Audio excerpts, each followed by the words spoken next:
Welcome to the council candidate orientation. It looks like this is the maiden voyage, and thank you for being our guinea pigs. Really hope that you're able to provide us some feedback as to how this went so that we can improve on the process down the road. We like to think of ourselves in a constant state of innovation and improvement, so the feedback is important. But thank you for being with us tonight.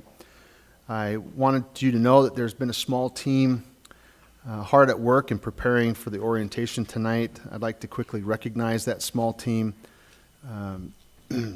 Giselle Suarez, who's our senior executive assistant, who's not with us tonight on a much-needed vacation with family, is on that team. Lisa Cole, our town clerk, is on that team. And Beth Abramovich, our assistant town manager, was on that team.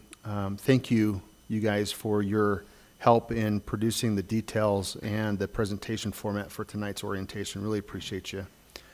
Tonight you'll be exposed to our organization and the concept of local governance at a very, very high level. Time doesn't permit us to do a real deep dive. You'll get exposed to that as you venture into this new chapter as an elected official. But tonight's at a high level. You'll also get a chance to meet and hear from each member of the town's leadership team and learn more about services that the town provides the community at the department level. I wanted to take care of just a little bit of housekeeping. The room orientation, we've got various departments represented behind you and to the side. In the event that the public wanted to be here, we had some extra chairs set up. But please, the restrooms are in the lobby just down to the left if you need to use the restroom. And obviously there's enough food for us for about a week sitting on that table. So it's there. By way of meeting protocol, we are scheduled for a couple hours together tonight. We're going to cover a lot of material. But strap in because I think it's going to be engaging. There's a lot to go over. Given the ground that we're going to be trying to cover tonight, we have not programmed time, and you have a detailed agenda sitting next to you. We have not programmed time for questions on each individual slide. However, you have been provided a note version of the presentation, so please keep track of your notes as your questions as you're going through, because we have designated question breaks at certain segments of the presentation tonight. And when we hit those breaks, if you've had your questions jotted down, then we'll be able to go through those questions a lot quicker. This really is a meeting for you.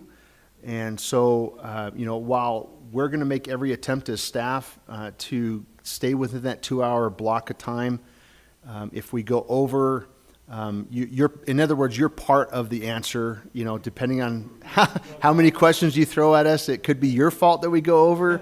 But no, really, we're here to answer. And if there is a question thrown out there that I think needs and respectfully deserves a little more time, we'll try to parking lot that and provide a more comprehensive answer to you as a group, as staff. So.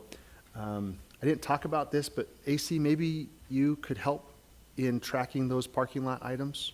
Sure. Thank you. I appreciate that.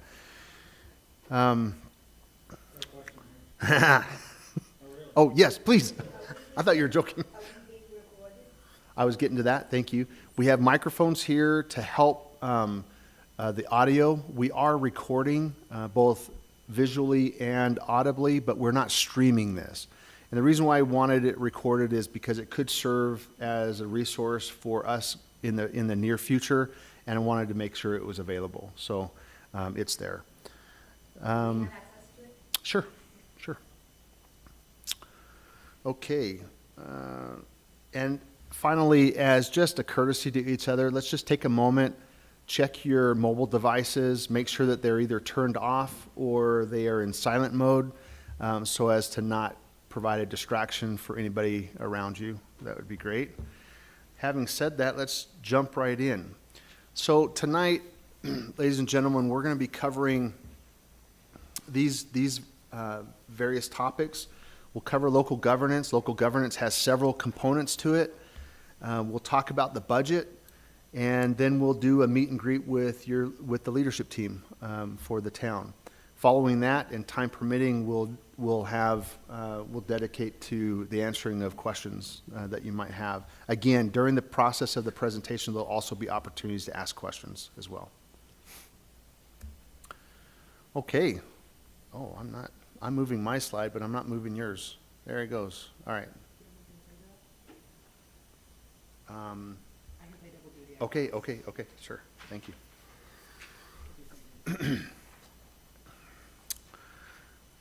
All right, so local governance, as I mentioned, has several different parts to it.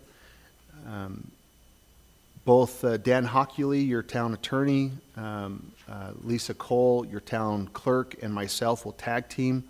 I'll start out by covering levels of government, a brief overview of the services the town provides. Again, when we get to the meet and greet portion, the department level portion, we'll do even a deeper dive on those services at the department level.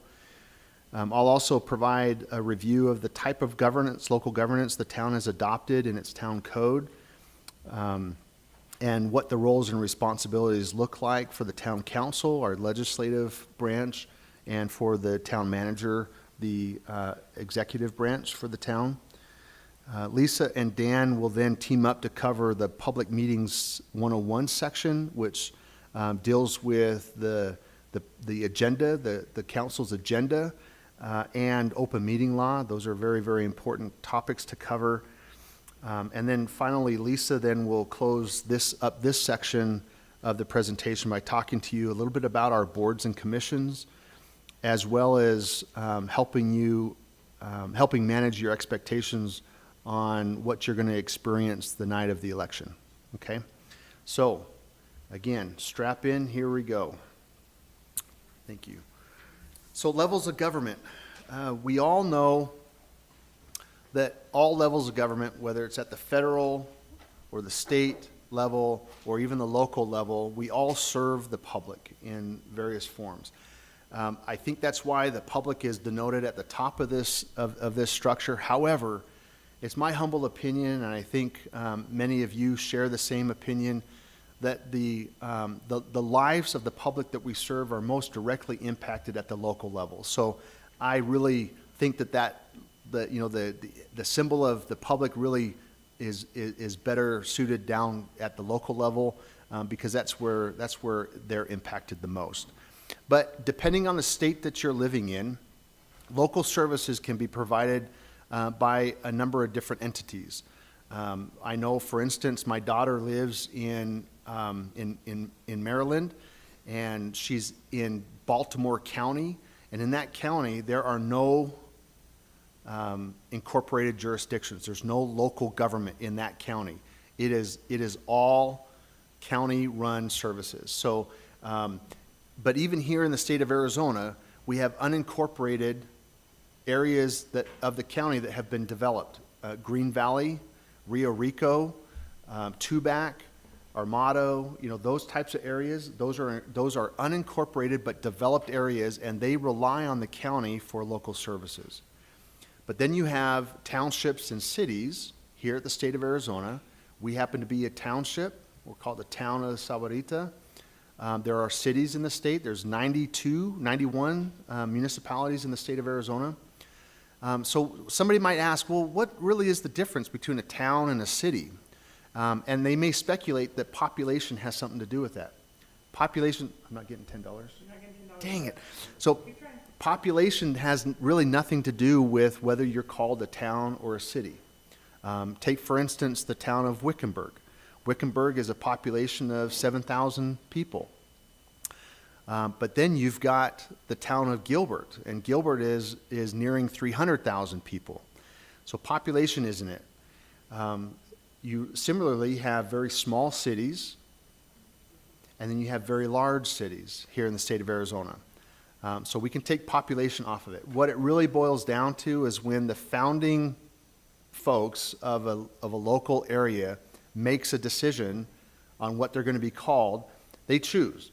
All of them are under the auspice of the state statutes. So the state statutes really govern the areas of influence that a local jurisdiction can exercise their authority under.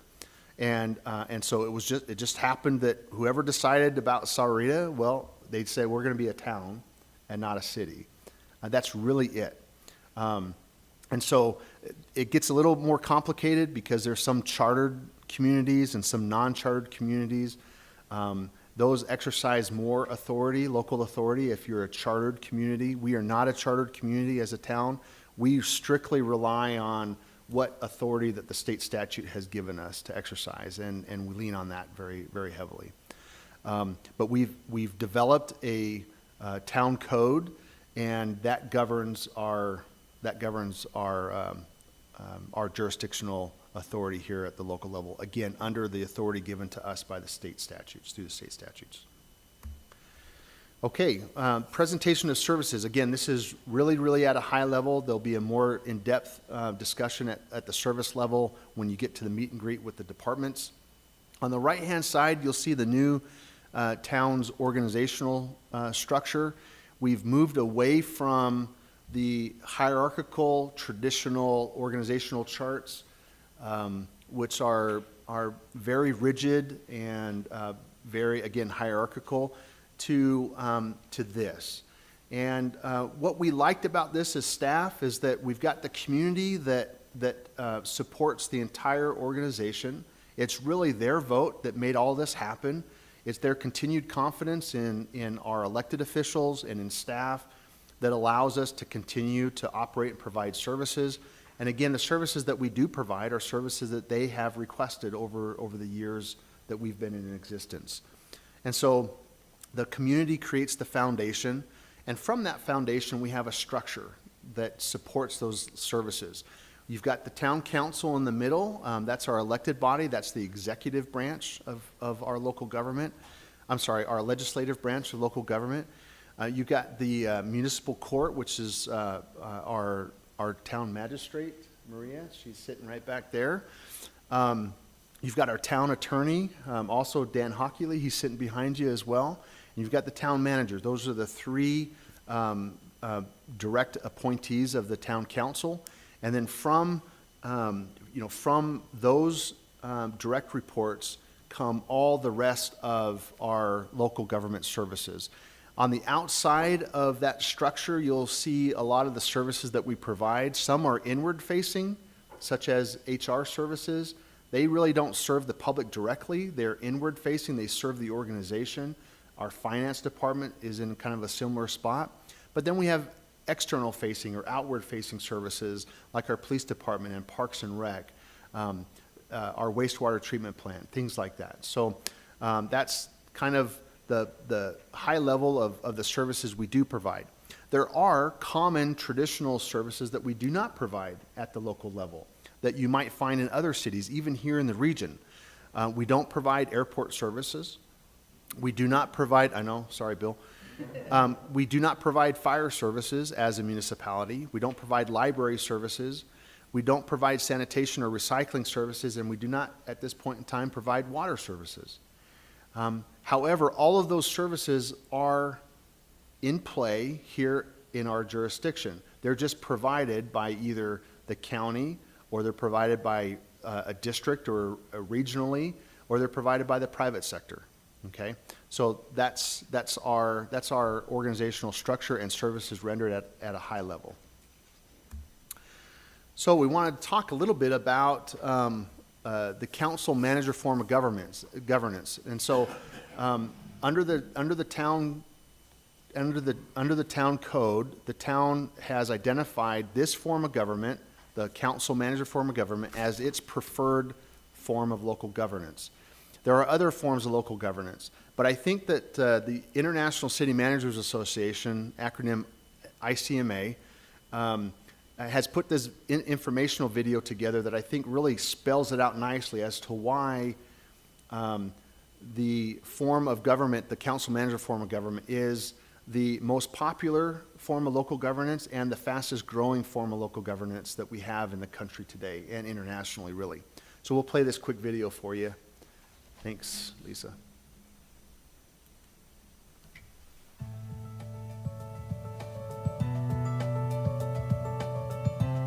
Which form of local government provides the best structure for community success? You're probably familiar with the mayor-council or strong mayor form. Here, the people elect one politician, the mayor, to lead the community, hire staff, and oversee all day-to-day operations and service delivery. Having a single politician at the top of the structure has its disadvantages. The elected council is largely unable to effect change because the mayor is solely responsible for the budget and staffing. Political agendas can contaminate what should be transparent, ethical, and efficient service delivery. And it also leaves that go-to person more susceptible to the influence of special interest groups, leaving ordinary voters with less say about what goes on in their community. The council-manager form of government was created to combat corruption and provide for the professional management of local governments. In the council-manager form, the people elect a council, including a mayor, and they collectively create a vision for the community and set policy. The council then hires a non-political professional manager based on experience and credentials who implements the council's policy and delivers services equitably. The manager remains accountable to the council because if at any time the council decides that person is ineffective, they can vote to replace the manager. Having the entire elected council setting policy makes it difficult for special interest groups to influence policy.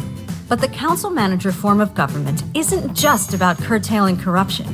It's about managing services in ways that get better results. An IBM report found that council-manager cities are nearly 10% more efficient than mayor-council cities. Historically, nearly 2/3 of U.S. municipalities with Moody's AAA bond ratings are council-manager, as are the majority of all America's city award recipients. So visit icma.org today to learn more about how your community can adopt or retain the council-manager form of government. Thank you. Next slide.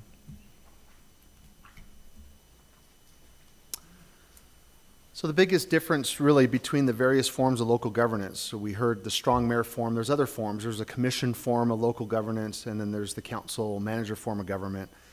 The difference between those forms of governance really lie in how the separation of powers look between the legislative branch of government and the executive branch of government. It seems that most people are pretty comfortable and clear on what the separation of power should look like when we deal with the judicial branch, right? Everybody understands the separation of church and state, and that judicial branch is kind of this function out there that really can't be influenced by the executive or the legislative branch. And so these forms of government really tie with how the legislative and the executive branch work together. So under Title II of the Town Code, which is provided in the link of this presentation and accessible online, the town employs the council manager form of governance. In my opinion, and what we just heard, this form of governance really supports the truest separation of powers at the local level. I'll explain this here. The council is largely responsible, as the video portrayed, for policies and laws and the appointment of certain appointed positions, and I'll get into that in just a minute. The council manager form of governance also identifies under this town code that the town manager serves as the chief administrative officer for the town and works directly under the general direction of the town council in administering and implementing the policies and laws that have been a product of the council action over time. So in the council manager form of governance, the only time the council should have a line connecting the legislative branch to the judicial branch and the legislative branch to the executive branch is when the council is directly dealing with their appointed positions, i.e. the town magistrate, the town attorney, and the town manager. Outside of that, the code has has really left all administrative functions and responsibilities to the town manager, and it's the town manager's responsibility to provide the comprehensive supervision of staff and the services that we provide, and to do so in an effective, equitable way and in compliance with local, state, and federal laws.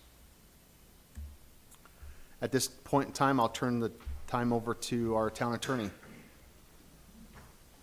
Excuse me, I have allergies. All states in the country have passed what are called sunshine laws generally. Sunshine law is a series of laws that says that the government does things in public, not in a closed room where the public can't see.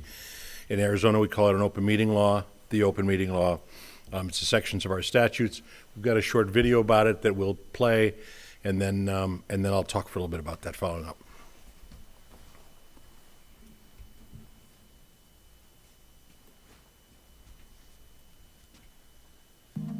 This video has been prepared by Pima Association of Governments to share information about Arizona's open meeting law and how you as a committee member of the Regional Transportation Authority must comply with requirements of the law. Arizona's open meeting law requires that meetings of public bodies be conducted openly. Notices and agendas must be provided for such meetings to inform the public of the matters to be discussed or decided. Let's start with the purpose of the law. The law requires meetings of all public bodies and its appointed committees to be conducted openly to ensure public access to government decisions, since it is the business of the people. Two important requirements of the law are that notices and agendas must be posted in advance of the meeting. Agendas must contain information that lets the public know about the matters to be discussed or decided. The statute defines meetings that must be open to the public. First, a meeting is a gathering of a quorum of a public body at which they discuss, propose, deliberate, or take legal action. The meeting may be in person or through electronic communications. Second, a quorum generally is a simple majority of the members of the public body. Third, a public body includes the RTA board and advisory committees and subcommittees established by the RTA board. There are several components of an open meeting. As mentioned earlier, a public notice is required to invite the public to attend or listen. The public members may record the meeting. An important component is that any action taken by the body must occur during a public meeting. The meeting notice itself involves several requirements. You must provide a minimum of a 24-hour public notice, except when emergencies occur.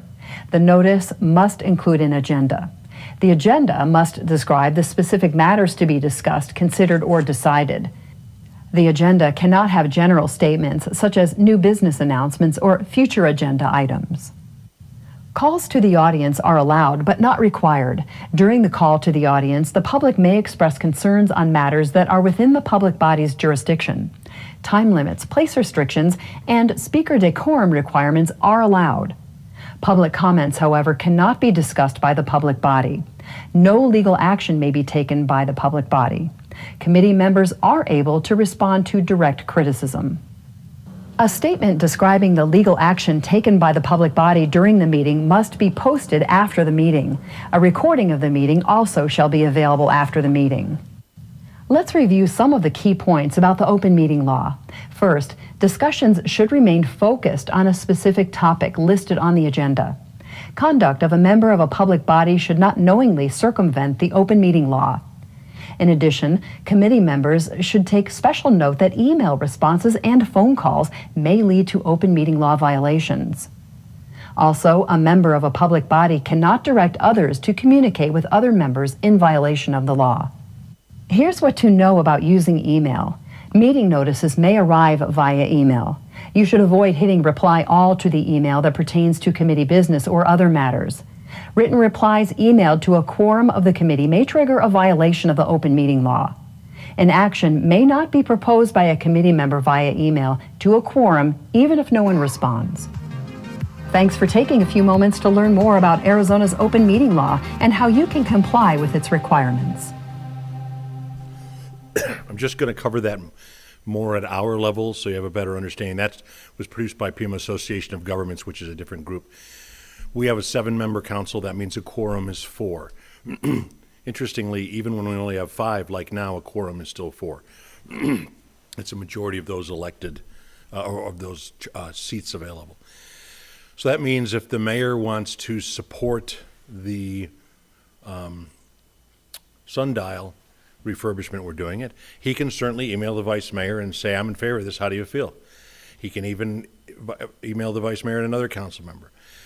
But if he emails 3 other people, that's 4, that's a quorum. He just held a meeting that the public didn't know about, that's illegal.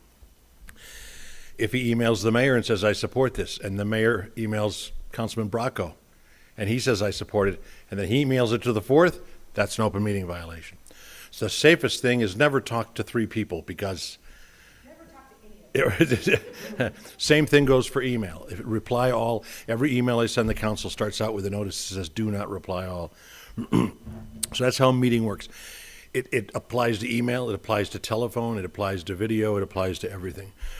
If the council gets together for a holiday party, or a social gathering, is that a meeting? If they're not going to discuss any business or take any action on any business, then it's not. So that does not fall into the council meeting, although your lawyer gets nervous about that. We post notice of the meetings at least 24 hours in advance. The council can only discuss what's on the agenda. If you come to council members, you'll see that. They have to stay within that topic. If they try to, let's say they're talking about development within one subdivision, and somebody says, well, wait a minute. In this other subdivision, this, that, and the other thing is happening. The owner of that other subdivision doesn't know that his project's going to be discussed, so they can't do that. And the council's pretty aware of that, and so they're good with that. The consequences of a violation, if they, I left out e-sessions. We can have closed sessions under 7 conditions. They're very carefully regulated, and that's when only the council meets. Nobody can see the minutes. Nobody can find out what happened in there. The consequences of a violation are an investigation by the Attorney General's office, and usually, if you violated the open meeting law, usually a training and some oversight. If you violate the executive session rules, there can be fines, and there can even be removal from office. That's all I have, Mr. Dilly.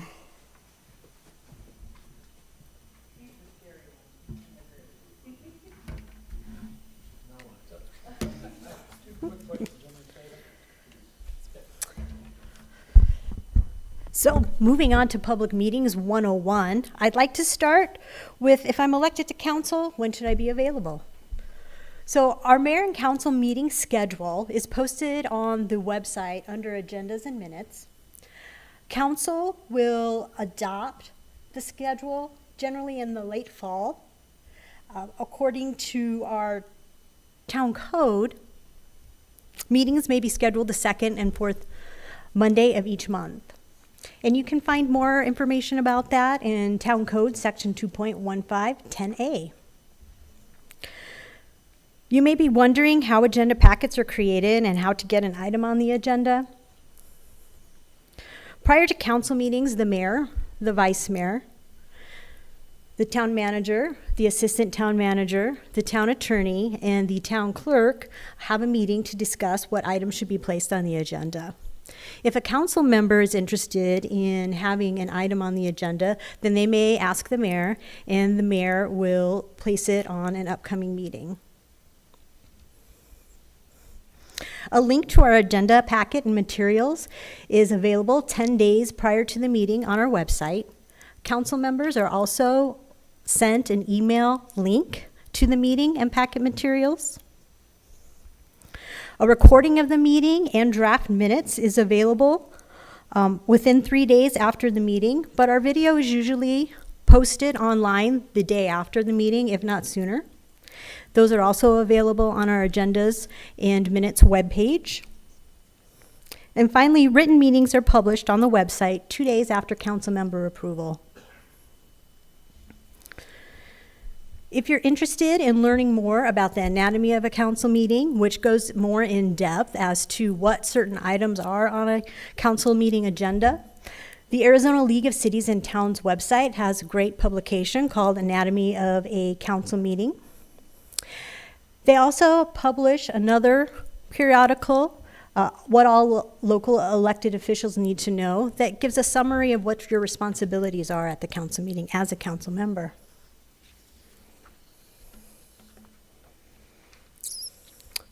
Our local boards and commissions are also subject to public meeting law. And you may be asking yourself what these boards and commissions do and role they play in local government. Our boards and commissions are either required by law or established by the town council. Members are generally appointed by the town council. Currently, we have 5 boards: a board of appeals, a public safety personnel retirement system, otherwise known as PSPRS, our Planning and Zoning Commission, which provides recommendations regarding land planning and comprehensive plans, our Parks and Recreation Commission, and our Planning and Building Commission. Just to go into a little bit more depth, the Board of Appeals hears and decides appeals regarding decisions made by building officials regarding interpretation of building codes. And our PSPRS hears and determines eligibility for membership and retirement, disability, and survivor benefits for members of the police department. The Planning and Zoning Commission provides recommendations regarding land planning, such as comprehensive plans, zoning codes, specific plans, and zoning issues. The Parks and Recreation Commission provides recommendations regarding recreation programs, park design, open space and trail use, planning, and other park-related issues. The Board of Adjustment hears and decides appeals for variances and interpretations of the town's zoning code to issue temporary use permits. Additional information is available on our town website, in the Sarita Town Code, and our Boards and Commissions webpage.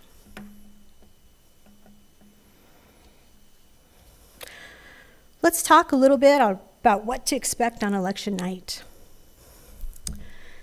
Unofficial results are posted on the Pima County Elections website beginning at 8 p.m. on election night. Those preliminary results are unofficial and will include the early ballots that have been tabulated and received prior to Election Day. During the course of the evening, the Elections Department will periodically update those results. And what you're seeing there those are the results that are coming in from the vote centers. Something that's new this year for Pima County is that they are moving away from polling places and going to vote centers. What those vote centers will allow the public to do is vote anywhere they see a vote center on election day. So you no longer will be assigned as a voter to a specific polling place. And I think the big question on election night and what everyone wants to know as a candidate is, did I win? The law indicates that candidates receiving the majority of votes cast are declared elected. But how is the majority of ballots cast calculated? To calculate the majority of votes, it's really a math problem. So the first thing we do is we add the total number of votes cast for all candidates for that particular office. So if you're looking at the unofficial results, you'll just go to your particular race and you'll just add all the votes that are cast for all of the candidates listed. I made the math easy here so that I could do it in my head. So let's say we had 6,000 votes cast.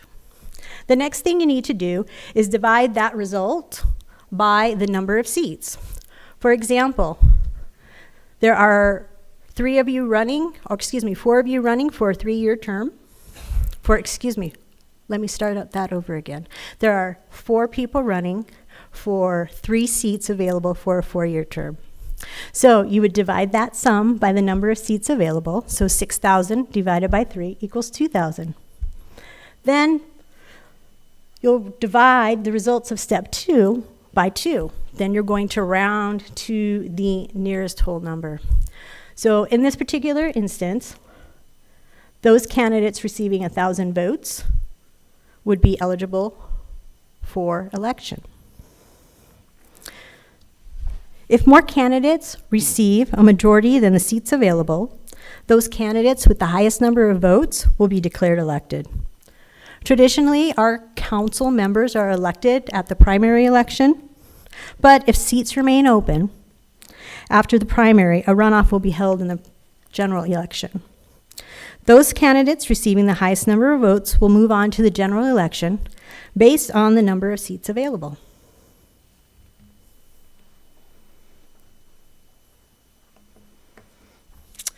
Now we're moving on to our local governance questions. So we will be happy to field any questions that you have at this time. Where can I find the statute for the open meeting laws? You write that one with the fear of God.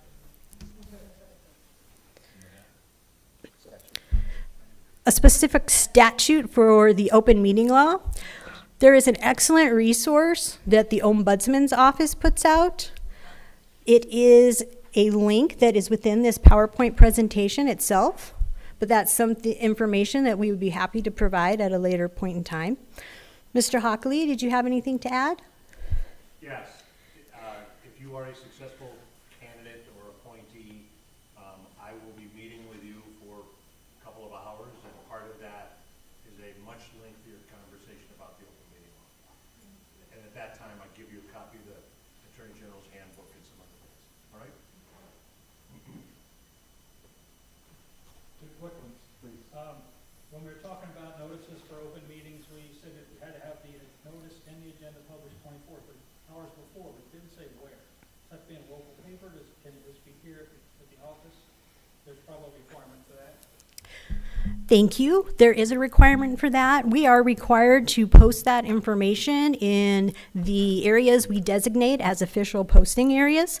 Our official posting area is the bulletin board right out here on the front of Town Hall, right as you walk in the door. No problem with the newspaper or local papers or anything like that. That's great. And then what I kind of surprised that we didn't hear anything about was a gift policy. I've been on board before, and we've always had a pretty strong gift policy because that's a way to create influence that you really don't want to have happen. I'll bet that's in our 2-hour session. Yes. Okay, never mind.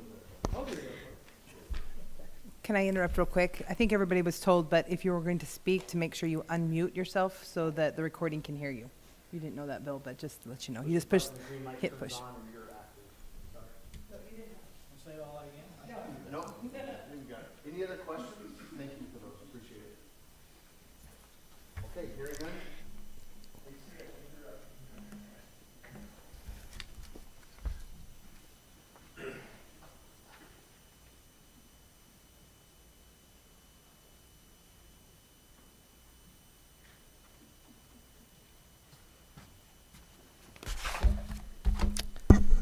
Okay, good evening.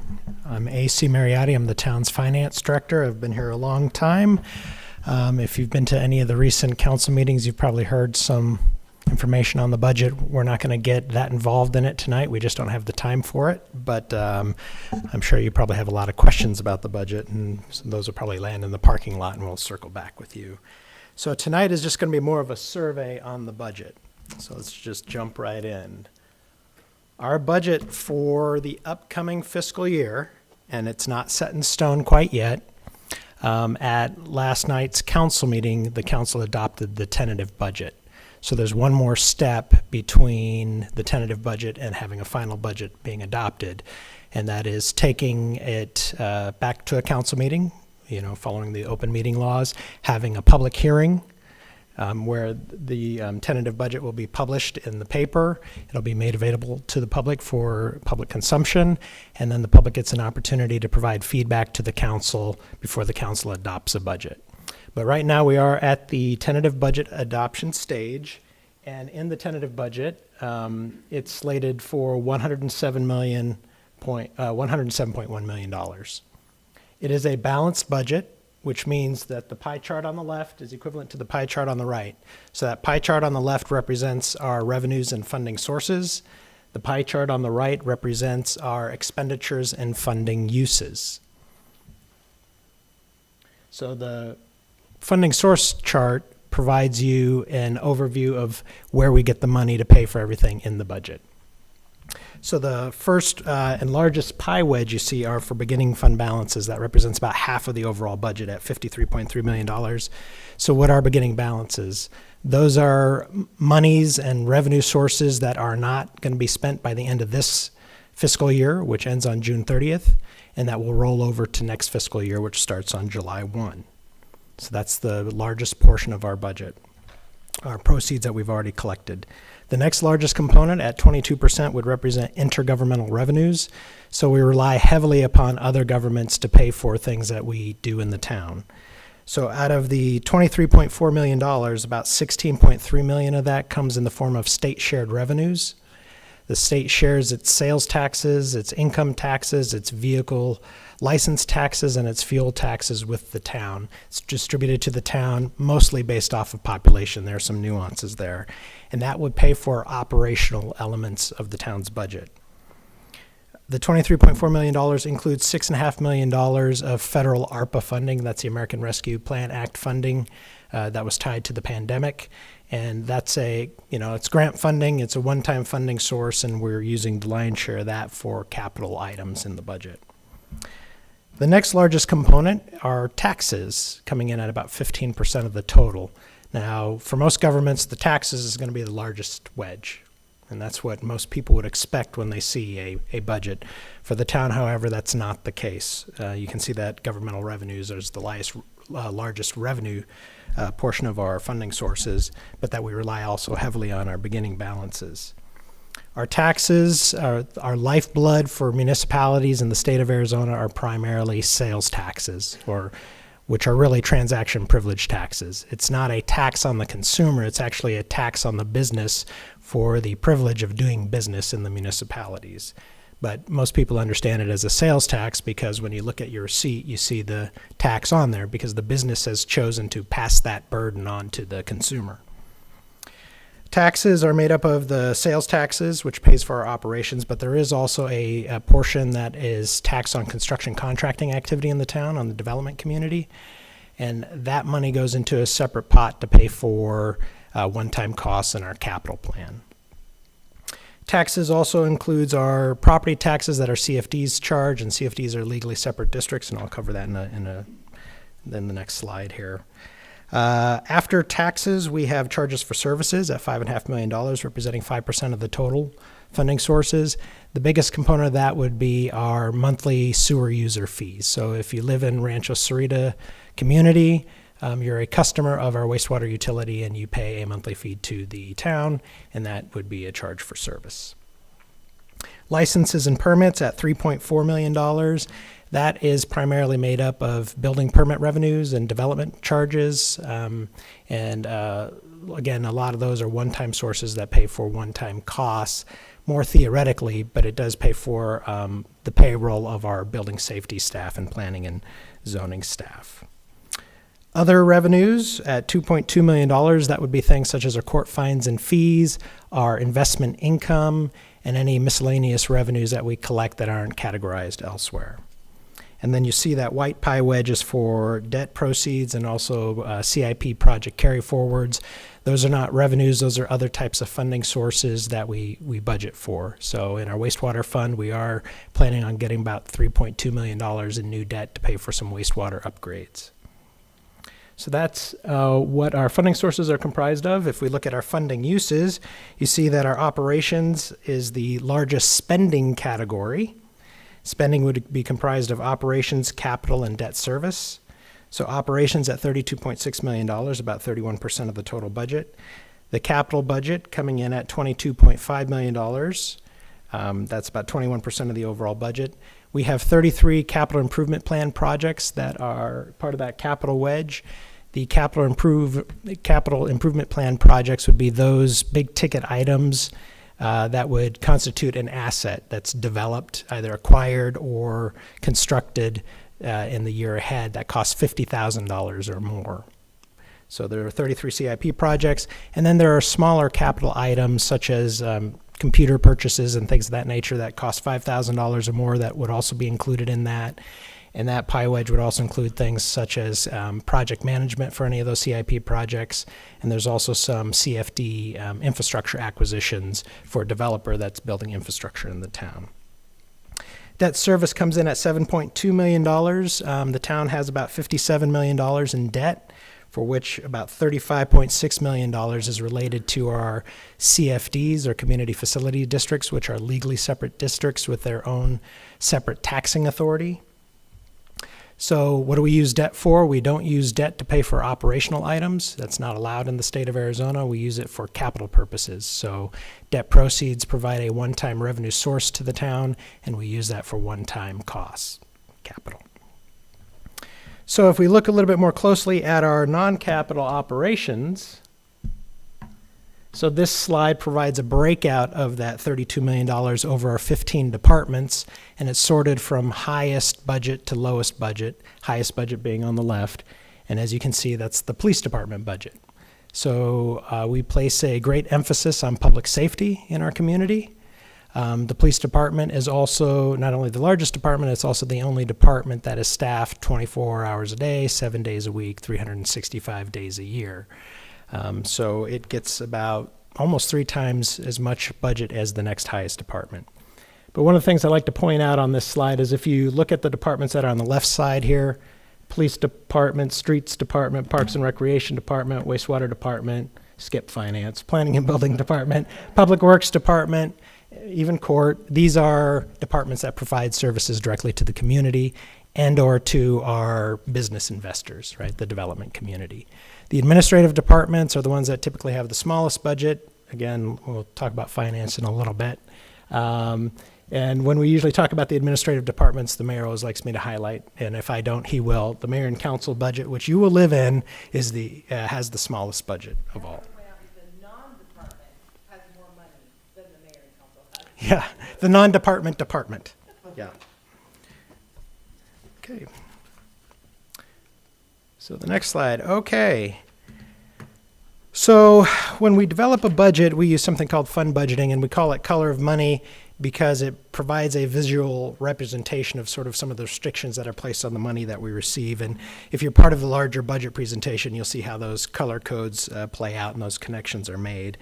But not all the money we receive is just available to do whatever the council wants to do, right? So by way of example, we have fuel taxes that are shared, the state shares with us. Those fuel taxes have a restriction on them. It has to be used for transportation purposes only. That would be something that we would record in our Highway User Revenue Fund. Those fuel taxes are called Highway User Revenue Fund from the state level. So those monies get set aside into a separate accounting structure that we call a fund, and then costs to those that are charged against those revenues are also accounted for in that accounting entity. Okay. The general fund is the largest budget of all. This is where the unrestricted money lives.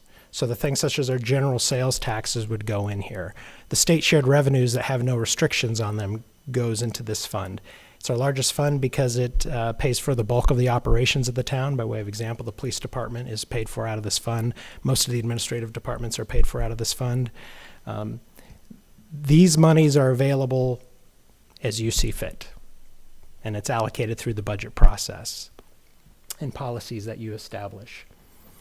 We have a policy on our construction contracting taxes that we're going to set that money aside and use it only for capital purposes. That's an internal restriction. That could be changed in the future. But because we have that internal restriction, we have an obligation to account for that money separately. So hence the Capital Infrastructure Improvement Fund, which is our capital projects fund, paying for capital projects. Next, we have our Wastewater Enterprise Fund. So an enterprise fund is something that's supposed to be run like a business. It should be self-sufficient. It doesn't collect its revenues from taxes, rather it collects its revenues from user charges or fees to the development community. In our case, the wastewater utility gets the sewer user fees, again, if you're a customer, and also if you're a developer and you build a home and it connects to our sewer system, there's a connection fee that they pay. But there's a nexus between those revenues and the costs associated with those revenues to run that enterprise, that business, if you will. Then we have, I already talked about HERF, then we have the Grants and Restricted Sources Fund. This is sort of a catch-all fund for all of our grants that we receive. So grant money has to be used in specific fashions, right? There's a purpose behind the grant, and we have to demonstrate that we use the grant proceeds in that fashion. So we account for that in sort of these sub-fund level components, these cost centers, but we put all those together and we account for it in the GARS fund because it doesn't make sense to individually report on those because the grants are relatively small. And then we have the CFDs, which are the community facilities districts. These are two legally separate entities with their own separate boundaries, having separate governing bodies, right? But the governing bodies happen to be made up, it's comprised of the council members. So the council members are also the board members for the Rancho Cerrito Community Facilities District and the Quail Creek Community Facilities District. These, I've combined, for the sake of this slide, I've combined it into one pie wedge for both of those at $21 million. So with that, that was a real high topical overview, but I'll open it up to any questions you may have.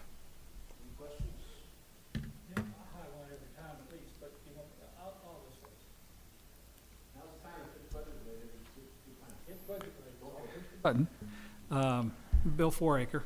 I've been associated with several boards and operations, governmental operations before running an airport. And our budgets never had this kind of carry forward. Every organization I've been associated with, you know, you're trying to get it to zero at the end of the year, and then your budget based on next year's based on revenues from that year.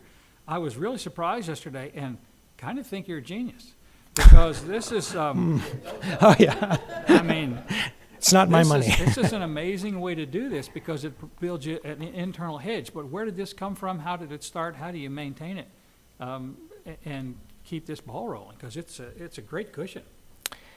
Well, one of my job is really that as a scorekeeper. So this isn't my policy to build up these fund balances. But it has been. There's a policy to basically have surpluses every year, and it's part of a larger discussion. One of the things that you need to be aware of, though, is that some of this is just a matter of timing. By way of example, in the CFDs, we just closed on a $19 million new debt issuance. So we haven't had an opportunity to spend those proceeds yet. So part of that large balance are those debt proceeds that are rolling forward to next year. And that we'll spend some of those bond proceeds, not all of it next year, but over the next several years.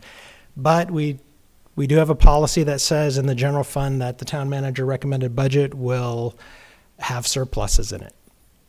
And so because of that policy, we've built up surpluses over the years. It really stems from decisions that were made during the Great Recession, where we actually dipped into our reserves by more than $2 million, but it was by design. We had that kind of put a little bit of a scare in some of the council members, and we developed that policy to have surpluses since then. Thank you. On top of that, we have a policy that establishes a minimum fund balance Correct. of 25%. So not only do we have that minimum fund balance policy that is in practice and in play every time that we develop a budget, we also have the policy that AC just referred to, that we have our forecasted revenues and our forecasted expenditures, and when the town manager's recommended budget comes forward, those expenditures are always less than the forecasted revenues, so that we have a program built-in surplus. Thank you. Laura, please. Is there a specific percent of surplus, or is there a number in that policy, or is it just a surplus?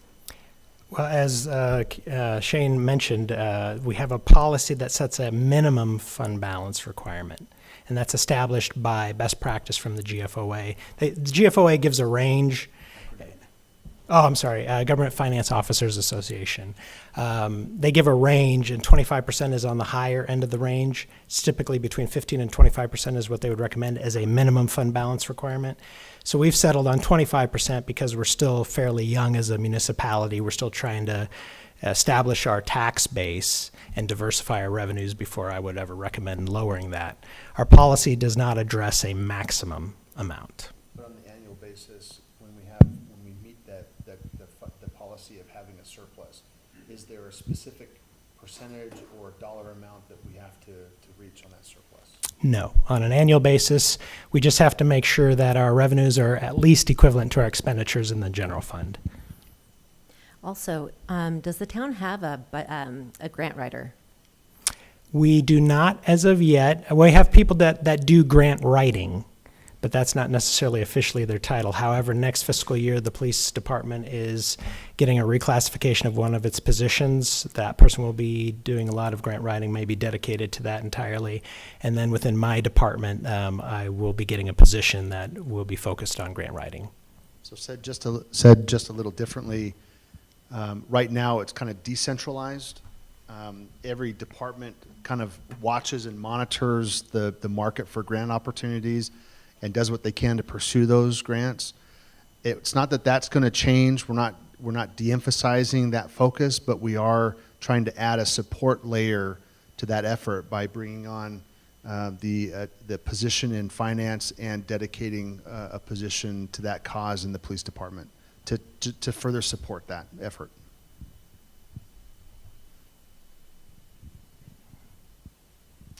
Any other questions? Thank you. I think we're going to roll right into meet and greet.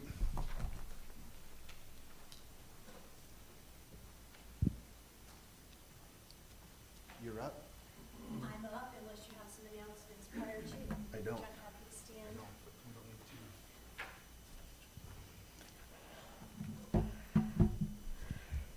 So, folks, tonight, this is the meet and greet section of the presentation. You'll see the various departments that are active departments with our organization.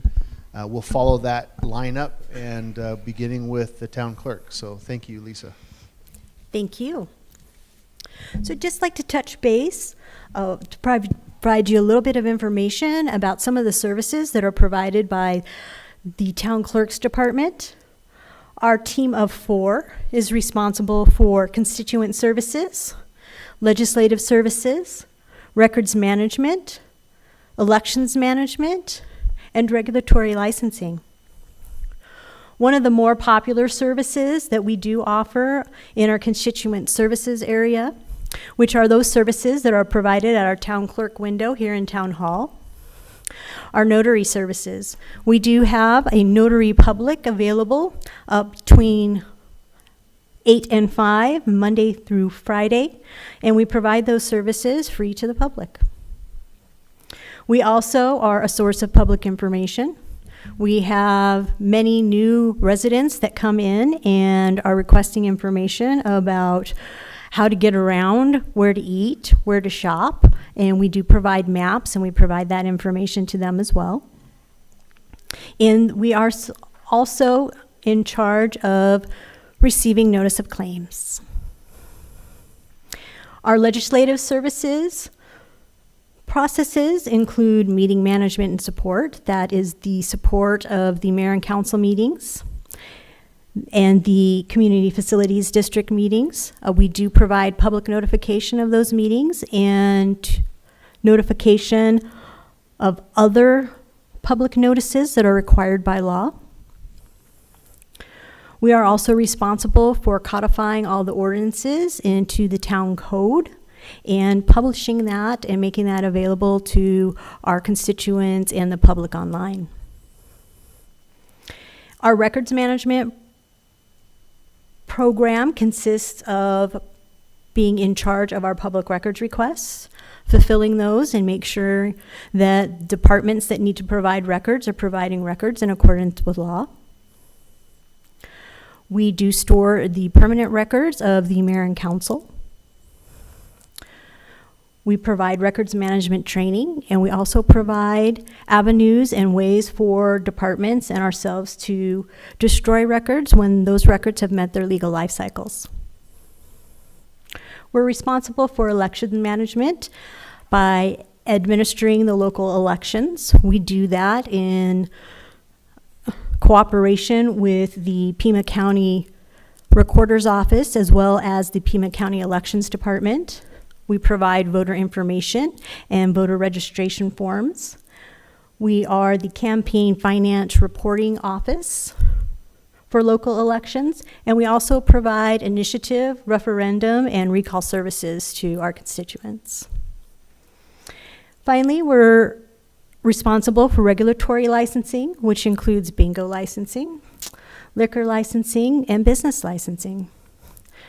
Our business licenses process is online, and something that's unique about our community is that our general business licenses have no fee. And our regulated business license, which are a little bit more professional licenses and require more oversight from the town, have a very low fee of $100 at the onset of the license, and then a $50 renewal fee. And that concludes my presentation of services. Some of the major projects that we have coming up within the next 1 to 5 years is we'd like to replace our legislative management software. We currently have Laserfiche, which is a very classic version of that. Essentially, it's an electronic filing cabinet, and we'd like to take some advantage of some of the features like workflow that are available within most new modern legislative management systems.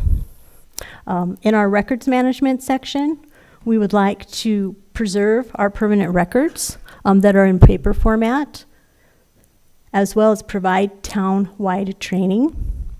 And our current legislative management software that we have that creates the agenda packets and the agendas is ending near the end of its life, and our service vendor will no longer be supporting it. So we will be looking for new software to create the agenda packets and the agendas. Hopefully that will provide additional services to not only us internally, but the public as well.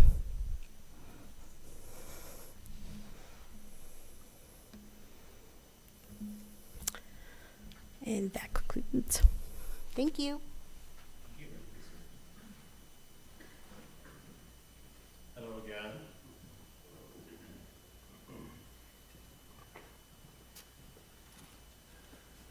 I will try not to use my 5 minutes. We're doing well on time. Plus, as an internal service department, what I do is not all that interesting to most people. It is to me. As this shows, we're really broken into 2 divisions. We have the criminal division and the civil division. I'm the head of the civil division. Right now, there's me and a paralegal. I'm authorized for a deputy, but we're holding off on hiring that deputy. I retired last March. All of you may know that. The council asked me to stay through a search. We did a 3-month search and had no qualified applicants. So they asked me to stay on until we got a new manager. And we have one, and he's doing a great job. So I told them, this time I mean it. So we're recruiting right now for my position. Once we have a new town attorney, then he or she will hire a new deputy. On the civil side, you can see the things we do there. One of the things I did want to mention, who is my client? It's a big thing in my business. Who do I represent? I represent the people of the town through their elected officials. So if somebody from the town calls me, they're my client, but only through you. Believe it or not, I have to cover that many times a year. I get a phone call, hey, I'm having a problem with my divorce. Can you help me with that? Have to explain my role. I don't represent any one of the council members. I represent the council as a whole. The council has an attorney-client privilege with me as a whole, as a body. It lists, I don't want to just read the slide, but it lists there the things that I do. Interestingly, Shane and I had an interesting digital conversation earlier today about which branch of government I fall under. Well, I'm not the judicial branch. That's clearly not me. But I think I'm shared between the legislative and the executive. When I'm working for the council and giving them advice on legislation, I'm clearly in the executive branch. But if I'm giving Mr. Dilley advice or department head, I'm clearly in that division. So I actually work, I think I fall under two of the branches of government. And that stands for my whole department. Even though my prosecutor works exclusively in the court, she works in our department. Most of the work that we do is typical transactional work, corporate lawyer. Approve contracts, write contracts, negotiate deals. A lot of real estate deals with developers. When a subdivision goes in, who decided who was going to pay for what? We did in negotiations with the developer. And I've done a number of subdivisions in the Tucson area, and all of them in Sarita. Oh yeah, that's because I've been their lawyer since they incorporated. They hired me 2 months after their very first council meeting. On the prosecution side, that's Rona Kramer, who is my prosecutor, our prosecutor, and she has one legal assistant who works for her, and those are the things she does. One of the interesting things I think about prosecution, most people assume that she would be graded on how many convictions she gets. It's not the role of a prosecutor. That's the role of the defense attorney, how many people got a not guilty verdict. The prosecutor's goal is to do justice. And if that means a case should be dismissed, then the case gets dismissed. Another role is to protect victims' rights, and so she has extensive contact with victims. And she is in court very regularly in front of the magistrate, who I think you will meet next. Nobody told me how to do this. Thank you. Right now, we're paperless on the civil side, and they're going paperless on the other side. And by paperless, I mean paperless. I have 5 monitors in my office, 3 in front of me, 1 on the wall, and this on the side, because I don't have papers. All that is my desktop. It makes it very easy for me when I'm on the road at a conference or working remotely. The problem is, if I can't get into the town through the VPN connection, I can't work. So if we can transition to the cloud, then it's available to all of us all the time. We don't have to use their program. It would be web-based, and we can do it through a web browser. Pardon? Good. That's what I want. And that's something I'd like to accomplish before I depart. I'd like to have that done. I'm a technical geek guy. I work with whenever IT has to test something, they test it with me, and so I'd like to be involved in that. Risk reporting system, so we can track if somebody slips. I shouldn't find out about it when we have a claim filed with the town. I should say, we had a sidewalk slip. Let's gather evidence. Let's get ready for this thing. And I'd like to find a better way to do that. I always want to get better at turnaround. I have a lot of requests from departments and work a lot on that. And we want to finish prosecution transitioning over. And then we'd like to have a local victim advocate. Right now, the victim advocate is downtown, I think, right, Judge? Yeah, and it would be nice. For a while, we had one here, and it would be nice to get one back. So that's a quick overview of a very busy department. Thank you. Thank you.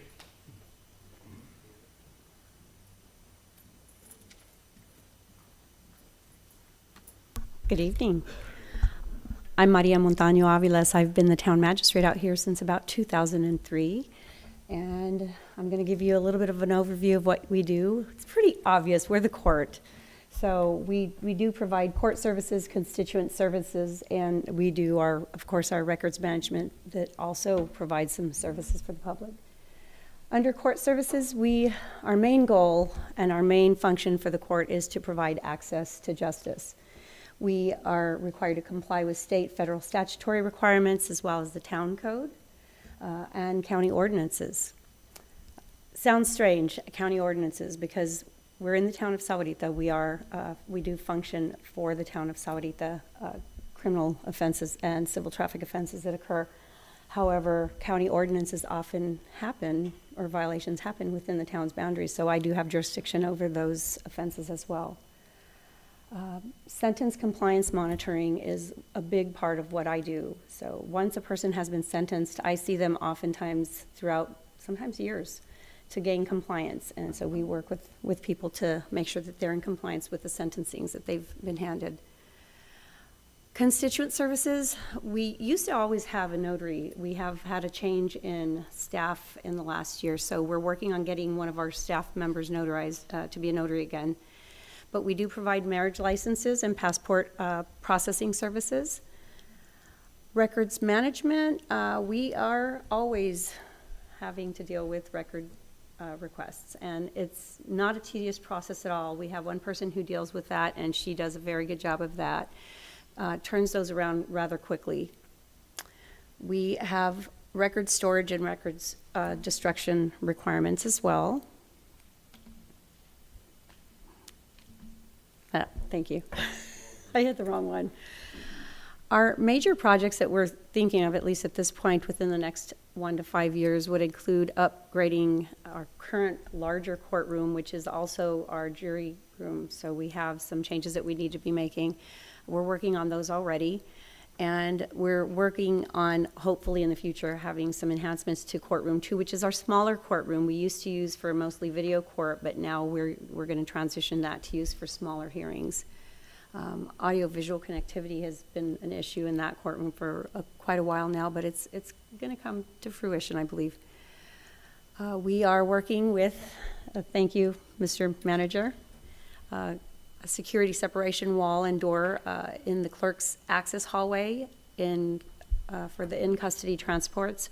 So when we bring people into the court that are in custody, they come in through a secured holding cell area, and then once they're going to come into the courtroom, there's still access to the clerk's office. So we are trying to address that security issue, and I think it shouldn't be too long before we do. We are also working to expand and hoping to expand court security parking so that it would encompass all of the clerk staff. So currently it's myself, one judge. We have a court administrator. We have 4 court clerks. 2 positions are still open, and a senior court clerk. And then we have 2 security officers who run the front lobby. And I won't ask if you have any questions, but we will address that later. Nice to meet you all. Pleasure.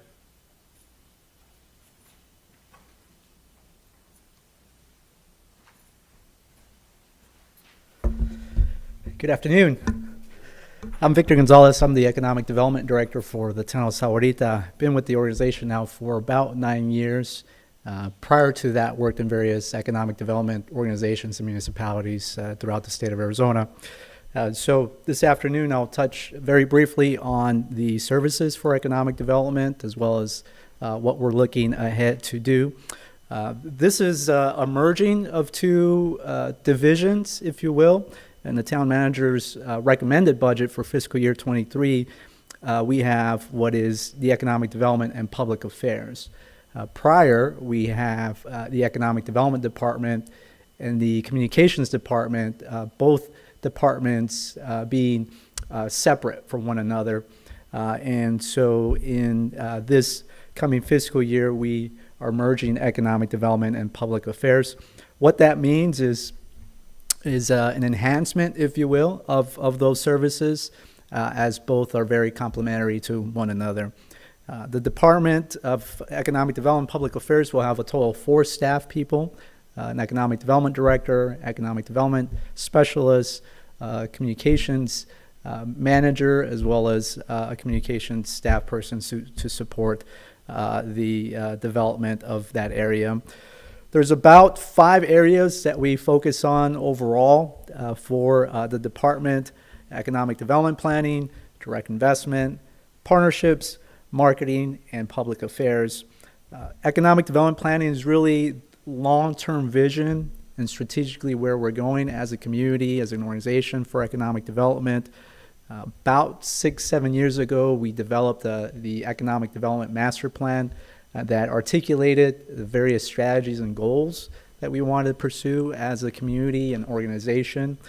And so the planning is very much where we're going, but also the planning helps us to align and understand our strengths or weaknesses, also helps us to understand those opportunities are out there.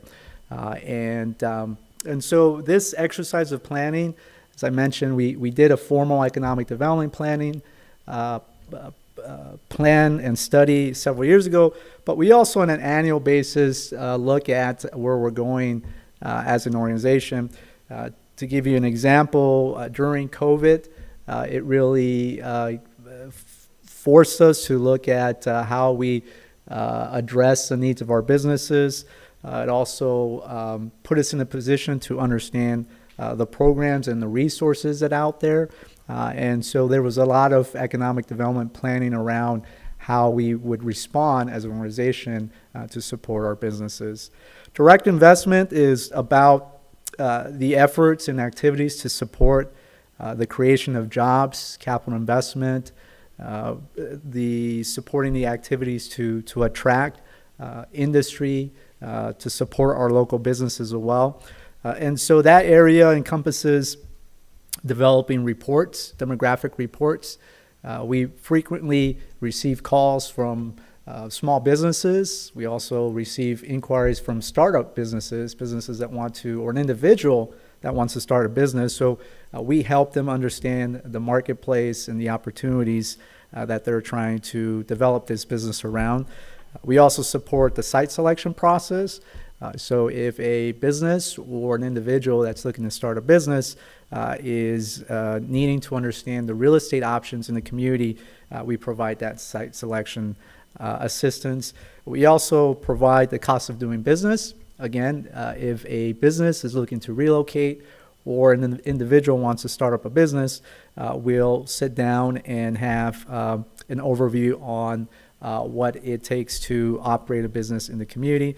And then we provide development services assistance.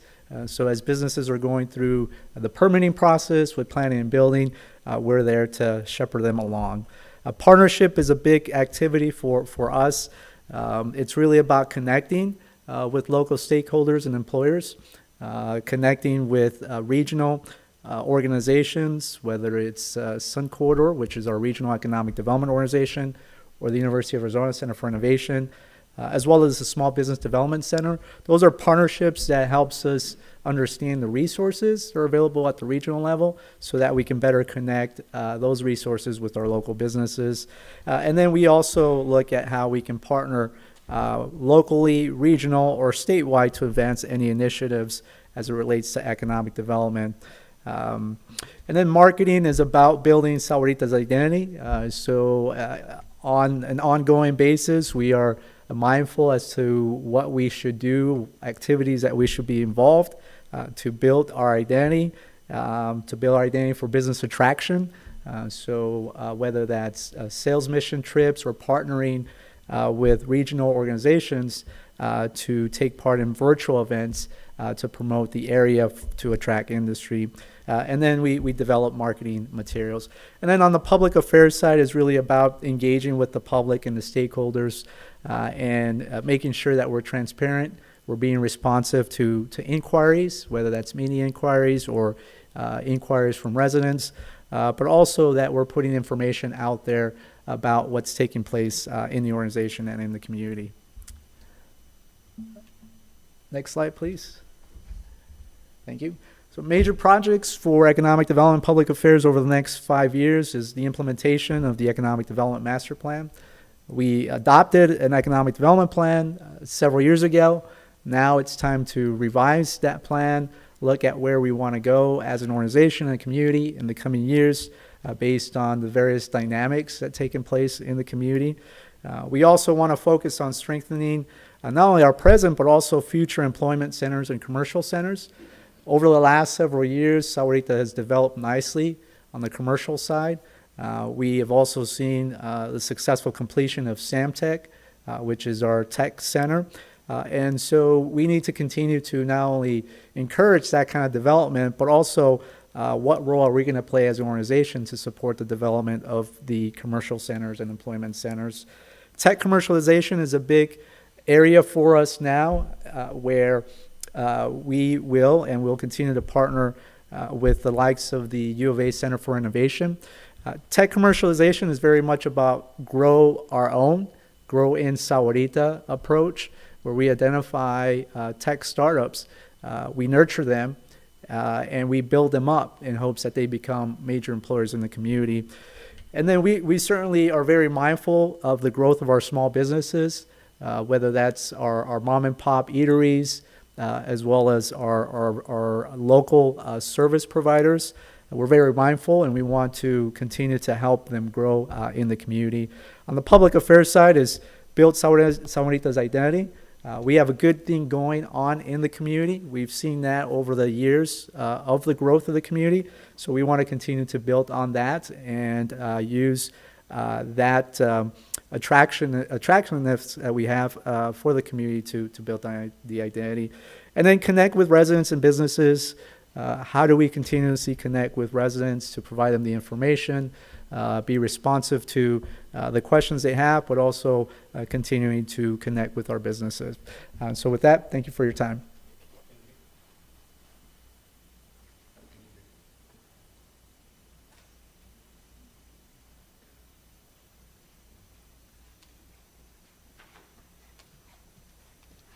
Hi, everyone.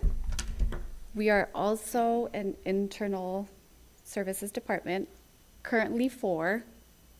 We're approved for 4. We're currently 3, recruiting for 1. We deal with anything that has to do with employees, managing anything that has to do with employees who are our most valuable resource.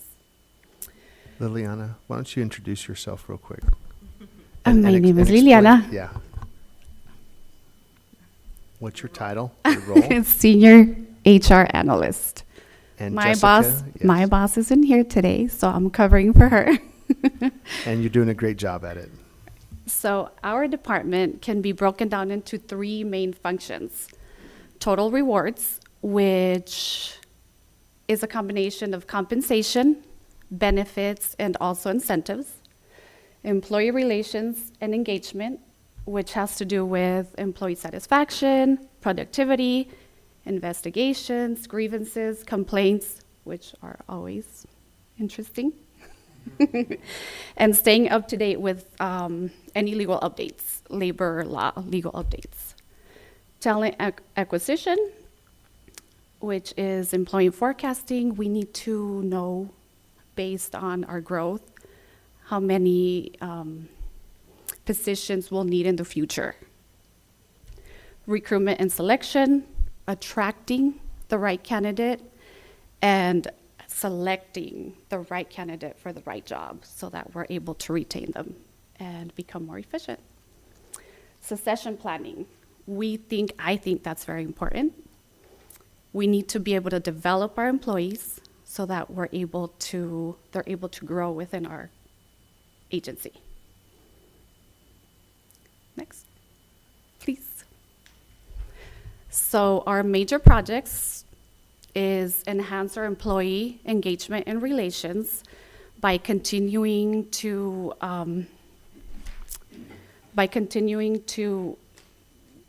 let them know when they're doing well by employee evaluations, rewarding them, recognizing them.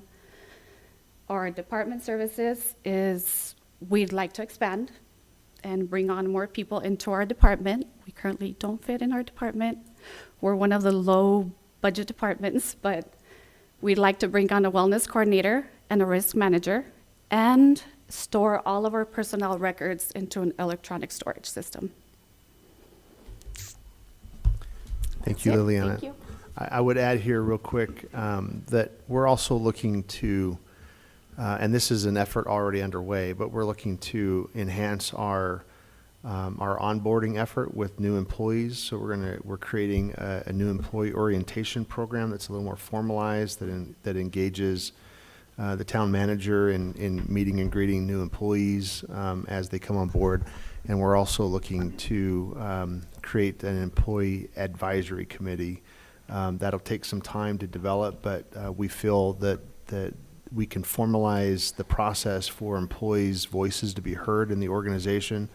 The town manager or the assistant town manager would be involved in that process to make sure that we're there to listen and to engage and to make sure that the needs of the organization is being heard at all levels of the organization. So those are some other efforts that are underway as we speak today. So hello again. So why is that finance department budget so stinking big, right? Competing with the streets department and all those bigger departments. Well, part of the reason is because we got 13 people slated for next fiscal year. So we are one of the largest departments in the town, certainly the largest administrative department in the town.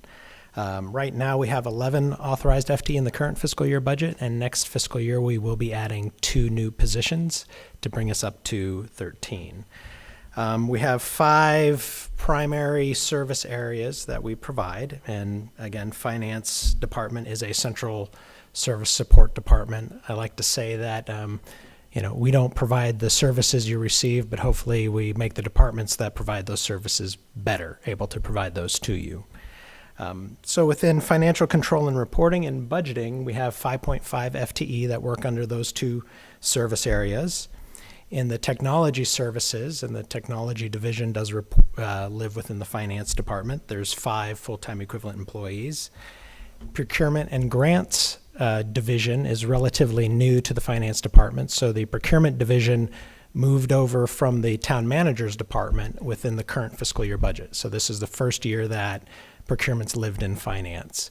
Next year, we will be adding to those services the grant side of things.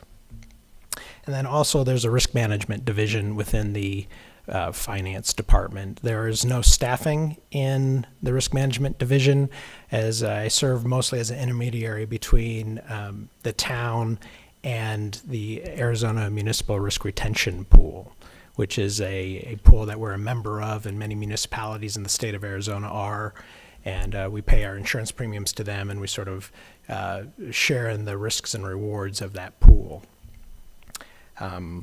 So if we look at financial control and reporting, what does that entail? Well, a lot of that entails policy establishment. Now, some low-level policies we can establish on our own. The higher-level policies are things that will rise to the occasion of bringing that to the town council for their blessing, such as that the reserve policies we talked about earlier, the annual surplus policies. Those are things that are going to live at the council level. At a lower level, it'll be things like, well, who approves purchase orders? Who approves, an invoice transaction? Things of that level. We're not going to bring those mechanics to the town council. Those are decisions that we'll make internally. But there's a lot of control that goes on to make sure that the accounting is appropriate.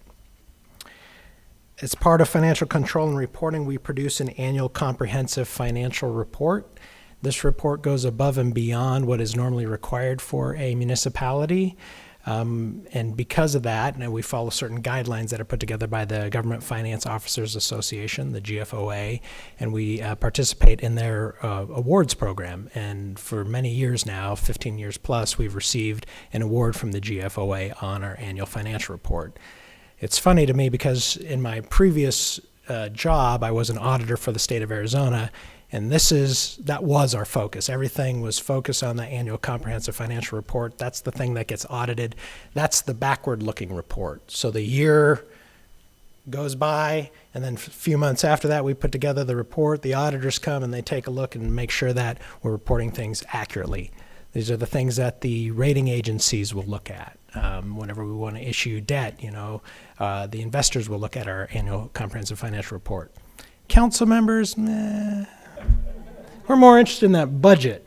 Budget's, the forward-looking document. But the annual comprehensive financial report is an extremely important document. We do facilitate the annual financial and compliance audit. Now, a lot of times you think that, well, it's my department that's getting audited, and to a large extent that's true, but really all departments are involved in the financial transactions of the town, right? So we all have a role in that audit. I facilitate that, and I try to cushion the rest of the departments from the auditors the best that I can. Being an ex-auditor, I think I do a decent job at that, hopefully. Part of what we do is treasury investment. So the departments will collect money from the customers. I don't do that directly with the customers. And they make their deposits with the finance department. So we collect those deposits over the course of a week, and then we'll take the money to the bank. My goal in treasury and investing is to make sure that all the money that we have is working, right? It's doing something. It's not just sitting, not earning investment earnings or interest earnings. So even the money that sits in our operating bank account helps to offset the banking fees. But usually we try to invest longer term types of investments within, statutory requirements. We're kind of limited in what we can invest in. Everything's extremely secure, but I want to make sure that that money's working on our behalf, so that the large amounts of money that we do have in the bank at least are earning interest earnings, and that we can then roll that back into our coffers to pay for the services that the community wants. A lot of what we do is transactional in nature. All the payroll processing my department handles. We work closely with the HR department in payroll processing as well as invoice processing. From the budgeting standpoint, a lot of the budgeting process is a communication effort to the community. There's a lot that goes on behind the scenes that you don't see. Finance plays a key role in that. We deal a lot with 5-year forecasting because we want to make sure that we're making longer-term decisions. A lot of the budgeting process is reading and research. You know, what are the economists saying, and incorporating that into our budget forecasts.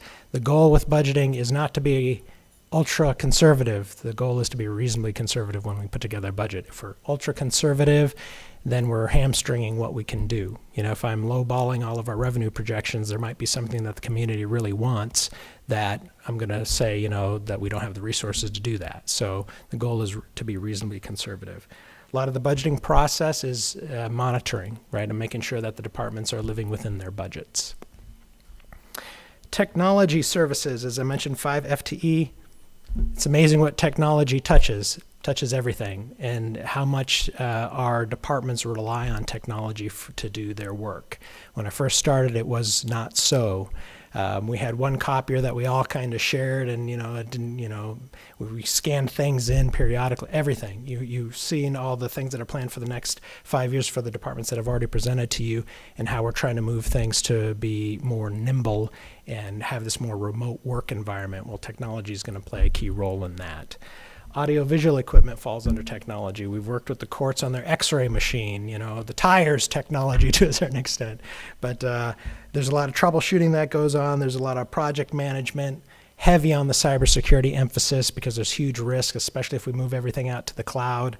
So we're looking at multi-factor authentication and different layers of login controls. There's also policy establishment with respect to technology. We have a master plan for technology that is sort of provides our guiding principles as we move forward. And we also, from a governance model, we have a steering committee made up of different department players to help guide like which projects we're going to do and how to prioritize those projects. Procurement and grants, well, the departments like to have contracts with vendors. We like to procure services and goods from vendors and contractors and consultants, and so a lot of that funnels through. We work collaboratively with the departments to procure the goods and services and to make sure that we're following state and grant requirements, right? Because you can't just go out and buy whatever you want. You have to go out and get a certain number, depending on thresholds, again, set by policy. You have to go out and get a certain number of quotes, and then you have to choose the best quote. The best quote isn't always the cheapest quote, by the way. Right, you're looking for the most responsive bidder that provides the best value, not always the lowest bid. Part of this will also be grant applications, grant writing and management of those grants, and a lot of emphasis there will also be on ensuring compliance and writing better grants than maybe what we've done in the past. From risk management, I mentioned we are the liaison with the pool, and periodically we'll do insurance coverage assessments. We'll have them do walkthrough of our facilities, make sure that we're adequately insured. Would hate for a building to burn down and not be able to replace it, and deal a lot with claims processing, so a lot of transactional work. So apparently I can't move it forward either. Okay, was that you or was that me? All right, thank you. So major projects coming up over the next 1 to 5 years. On the finance side, we're looking at payment management improvements. We want to leverage our relationship with our bank. Our bank knows a lot of information about our vendors and what vendors will accept electronic funds transactions, ACH transactions, P-card transactions.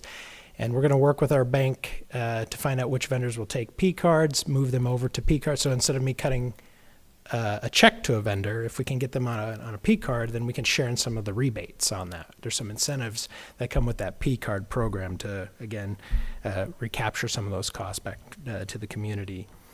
Some of the other things that we're going to do with our bank is outsource our check printing. So we want to send a file to the bank, have them pay the vendors either through P-card or ACH, or just print the checks, right? So right now we print the checks, we have to have check stock, we've got to have a specialized printer and a fancy schmancy setup to be able to print checks with signatures on them and have that all authorized. This would be nice because then we don't need stamps, we don't need envelopes, we just send the file to the bank and they'll mail it out.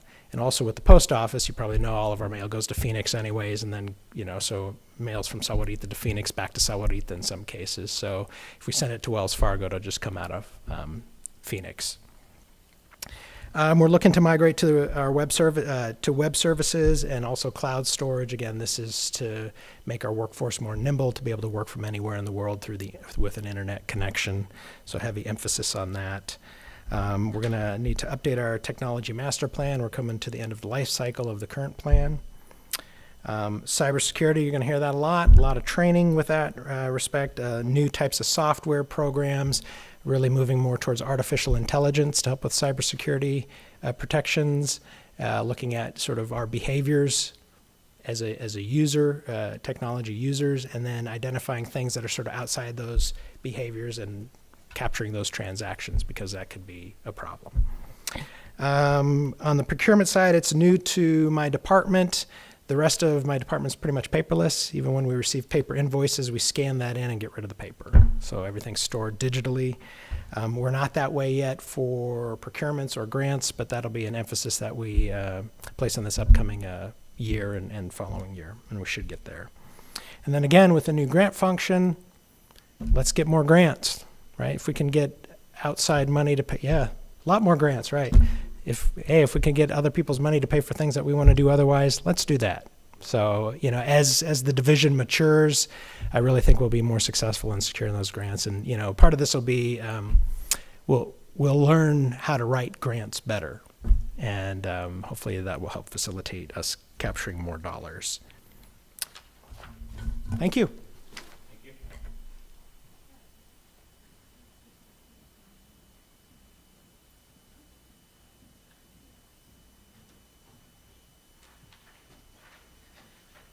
Good evening. I'm Laura Hester. I'm the Parks, Recreation, and Community Service Director, and just like our name indicates, we are over Parks, Recreation, and our Community Services. Of the 33 full-time and part-time employees, our department's a little unique this last year as we're in a complete rebuilding phase. So of those 33 employees, 25 of them are brand new in the last 9 months. So we are rebuilding, but to the amazing side of that is we have brought in some amazing talent, and our department is really starting to do some amazing things. So just to break it down a little bit on the park side, of course, we have basically our 8 town parks, 6 which are owned by the town itself, and then 2 are IGAs, or intergovernmental agreements with the school district. So we maintain the parks, from everything from turf, irrigation, the facilities, the restrooms, all those things on the parks.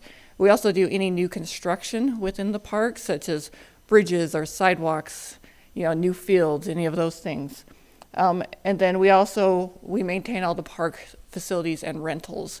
So we rent out our fields, we rent out concession stands, and other open spaces. And then on our recreation and events, we do all of our youth and adult programming. Some of that is sports, fitness, there's also art programs, and anything that we think our community needs, we put into a program. We also have our school break camps. So that includes, right now, we have our summer camps that are going really strong. We do a fall break and a spring break also. Then we, of course, have our big signature events. We have things like Fiesta and Spooktacular and Winterfest. Because we are a new department, this is someplace that we are really working hard to improve. Our goal is to end up with 2- and 3-day events eventually, where we are hoping to bring in thousands and thousands of people into our town to enjoy all that Sahuarita has to offer. And then we also have our sports allocation. And what this is we have a lot of user groups that use our fields. They rent our fields at night for their soccer or baseball teams. And so every 6 months we go through a sports allocation where they submit what they need. The nonprofits get priority, and then we allocate our fields out, and everyone gets their share of the field use. This process works very well and keeps it fair to all teams and residents to be able to use the fields. And then our community services, as you see this cute little girl, she was out helping us pick up a park. at Los Arroyos last year. But our community service side of our department is a little bit new. That came in as our department about a year and a half ago. So we're still trying to kind of fill it out exactly where we're going with it. But of course, community outreach is a big part of this. We try to work with different businesses and different people in the community and meet their needs. We also help with emergency housing and the food bank. And then, of course, we've been, like this cute little girl here is doing community cleanup. We've partnered with some church groups and other groups that have come out and really helped our community in whole clean everything up. Okay, some of our major projects. We have some actually really fun projects coming up that I'm very excited about. So our parks, we need some new playgrounds. Here in Arizona, as we know, the sun bakes everything, and so our parks are in desperate need of some new playgrounds. And we also want to put in surfacing and playgrounds that make our parks more inclusive. We do have a large adult and child disability group within our town that we really want to try to accommodate those individuals.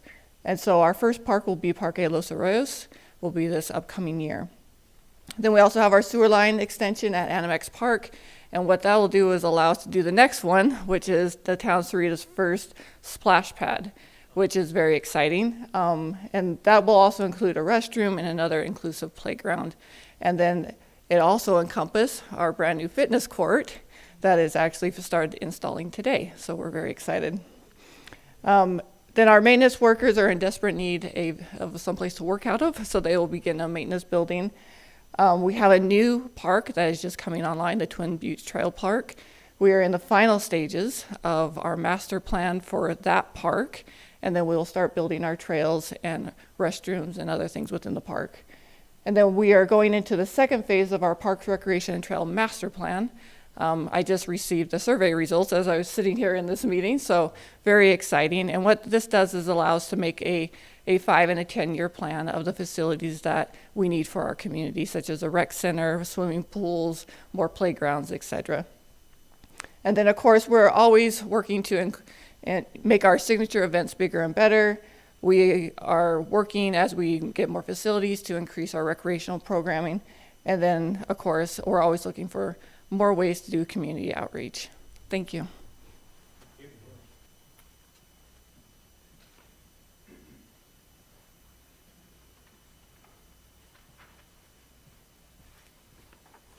Good evening. I'm Anna Cassidy. I'm the Planning and Building Director. In Planning and Building, we have two divisions. We have Planning and Zoning, and we have Building Safety. Within Planning and Zoning, we're not like the larger cities where they divide planning and zoning up into current and long-range planning. Our 4.5 FTEs in planning and zoning do it all. Under the long-range planning category, we have general plan amendments and 10-year updates. The council will be seeing a 10-year update coming up in the next couple of years. We're due for that by 2025.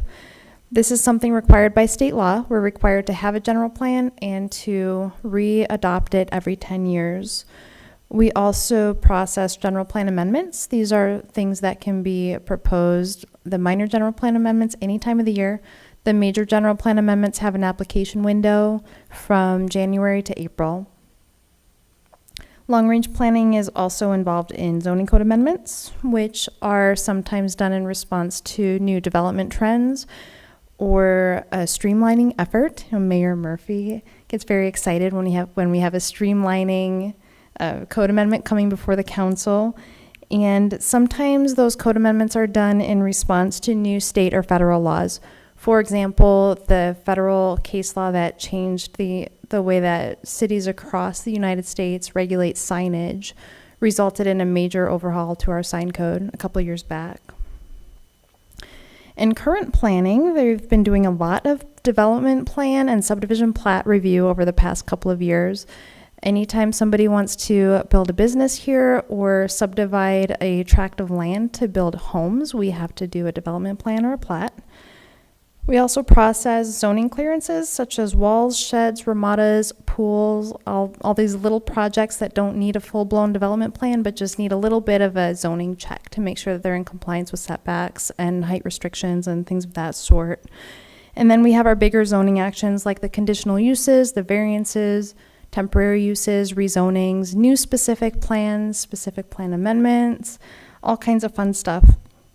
And we also coordinate and attend pre-application development meetings for anybody who wants to come into the town and start a project. We get a group together, including a variety of different agencies and departments, and we talk them through the whole process from start to finish. On the building safety side, we have 11.5 FTEs. And if you're doing the math in your head, you're wondering what's that other 0.5 FTE. That's actually a cost shared position from Public Works. It's for a GIS tech. So planning and zoning pays half of that cost. In building safety, they have permitting functions, which takes up a lot of time. We have our plans examiners and our permit techs who work all of those permits. The building plan review and the permit issuance is what that function involves. Once those permits are issued and we've got sites under construction, then we have inspections that need to happen. We do residential and commercial construction inspections. The fire inspections happen during construction, and then that's also an annual check every year to make sure that things like fire access points are left clear and they haven't put things in front of the fire access panels and all those safety things that need to just be checked up on regularly. And then nobody's favorite topic, code enforcement. We do that in both planning and zoning and building safety. Zoning violations tend to be, we get a lot of home-based business complaints where maybe somebody didn't know they needed to get a home business license and they've just started something and so they weren't aware of the rules. Then we need to follow up with that property owner and try and get them into compliance. We get building code violations, which are usually unpermitted structures or substandard structures.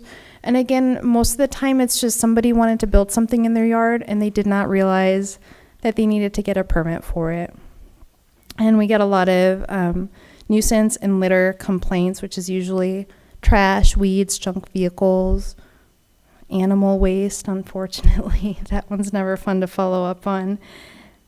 The goal with our code enforcement is not punishment, it's compliance. We do not want to have to get so far into the code enforcement process that we're taking people to court and filling up the judge's schedule. We really just want to get them to comply. And a lot of times that's more of an education effort than anything else. Most of the people who have violations are not doing it on purpose. So major projects coming up in the next 5 years or so. We've got a couple of zoning code amendments on our list. The town adopted Pima County's 1995 zoning code when we incorporated.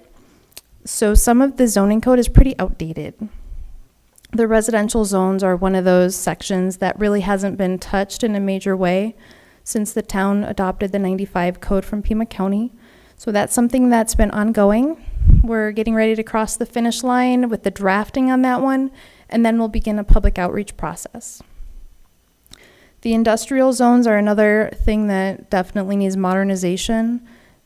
Obviously, industry has changed a lot since 1995, and the code's actually probably older than 95. I don't know when Pima County wrote it, but there are a lot of things in there that are really focused more on like canning plants and just really the heavy industry that I don't think is in Sahuarita's future.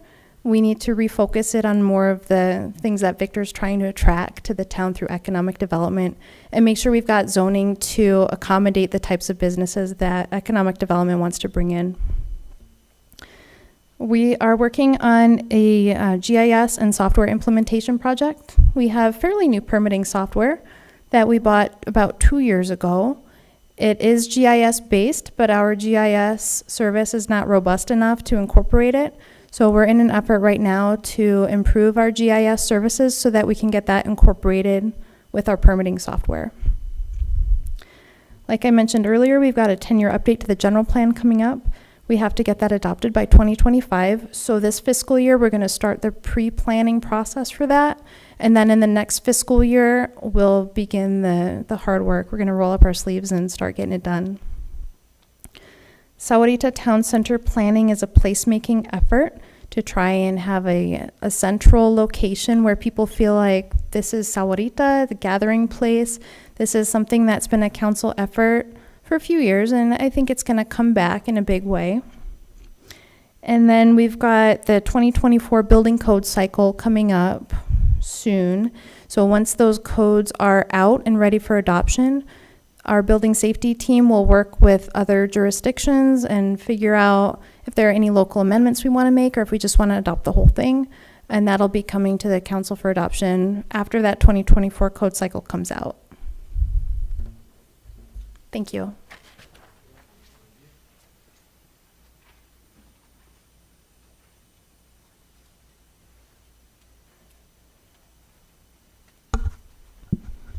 Good evening, everybody. My name is Beth Abramovitz. I am your Assistant Town Manager, and I'm going to be giving you a brief overview about Public Works because I am also the Public Works Director and Town Engineer for the moment. So Public Works actually encompasses a lot of things, as you see on this chart here. So again, it's going to have to be that very brief 5-minute overview. The first item is wastewater and billing services. So the town owns and operates a wastewater treatment facility and our primary customer is Rancho Sarita in that area, and we handle all the billing for that. We also have engineering and administrative services. We work very, very closely with the planning and building department, and we also do some of our own projects, like you see the sundial out front, things along those lines. We manage those, so that would fall under that engineering aspect. We also have construction and permitting, which might be a little confusing because you heard Anna talk about permitting before. So to keep it kind of simple, anything that falls within the right-of-way would be permitted by Public Works. There is some crossover. Again, we do a lot of work with planning and building. We are also our own floodplain manager, so floodplain permits, things along those lines would also fall in the Public Works department. We have streets and traffic signal operations. Again, everything within that right-of-way. Pavement management, keeping our signals working, that's all within Public Works. And then facilities management. And facilities isn't just the facilities that you see here at the municipal complex. It is also our Samtec facility, and it is also all the buildings over at the Sarita Water Reclamation Facility that are handled by our facilities department. And all of that is handled by a staff of approximately 30 people. Next slide. So some of our major projects, I'm sure all of you have seen the construction going on for the Quail Crossing extension. We anticipate that that will be complete by the end of this year. A very nice Christmas present for everyone to hopefully open that roadway. We always, every year, do pavement preservation. It's a big part of our streets budget. We typically allocate about $1.2 million every year towards pavement preservation. That's kind of the number that we shoot for. Sometimes it's a little bit more, sometimes it's a little bit less. And we try to spread that across some of our better roads and then fixing some of the worst roads so that our better roads don't become our worst roads. So we actually have a 5-year pavement plan. It is on our website under Public Works. So if you wonder when your neighborhood is going to be getting paved, you could go to the website and take a look. The Twin Buttes facilities construction, back in 2019, the town purchased a piece of property, and a large portion of that is going to be a park. However, a portion of that was set aside for facilities, for parks and recreation, for Public Works, and for PD. And this coming fiscal year, we are going to start building a facility for our streets department. Right now, our streets department really doesn't have a home. They share space over at the wastewater treatment facility, and we've kind of outgrown that space, and we really do need our own space to store materials and do work on our vehicles, things along those lines. And that's what this facility will enable us to do. It will also provide additional storage space for potentially for park and rec for materials and equipment as well. The municipal complex brick rehabilitation, you've probably seen a lot of the work going on exterior. This year, the painting of the exterior should be completed and the brick restoration will be started, and next year that will be finished. So our buildings were built in 2008, so there's a lot of maintenance and upkeep that we have to do that we want to make sure we do proactively as opposed to reactively. And the brickwork is actually one of those. We're also in the process of doing a space study. A lot of our departments are kind of splitting at the seams. And again, things like the Twin Buttes facility, moving people around and out of certain locations. And what are our needs for the future? Do we need to start planning on building new facilities? Or now with new technology, are we going to start incorporating more work from home? What does that look like? Are we going to have shared office spaces? Things along those lines. So that's one of the things that the space study is going to help inform us on. The wastewater treatment plant, we are doing a re-rating. What that means is it's not a true expansion of the facility, that we are expanding some of the features, but it's going to allow us to go from a 1.5 million gallon per day treatment facility to a 2.2 million gallon per day treatment facility. So that should buy us a number of years while we have discussions with Pima County on a regional facility, and hopefully we will never have to expand our treatment facility again. So this will get us to that kind of ultimate end goal. We are permitted to go up to 3 million gallons per day if we need to, but hopefully we don't have to once we partner with Pima County for that other facility. And then we are also in the process right now of building a new lab for the wastewater treatment facility. That'll be finished next year. The lab that we had was very outdated. Didn't meet a number of the code requirements for the chemicals and things like that we use there. So that's underway right now. And then we are going to be converting our wastewater billing software. And those are our big projects. And a brief overview for Public Works. Thanks so much.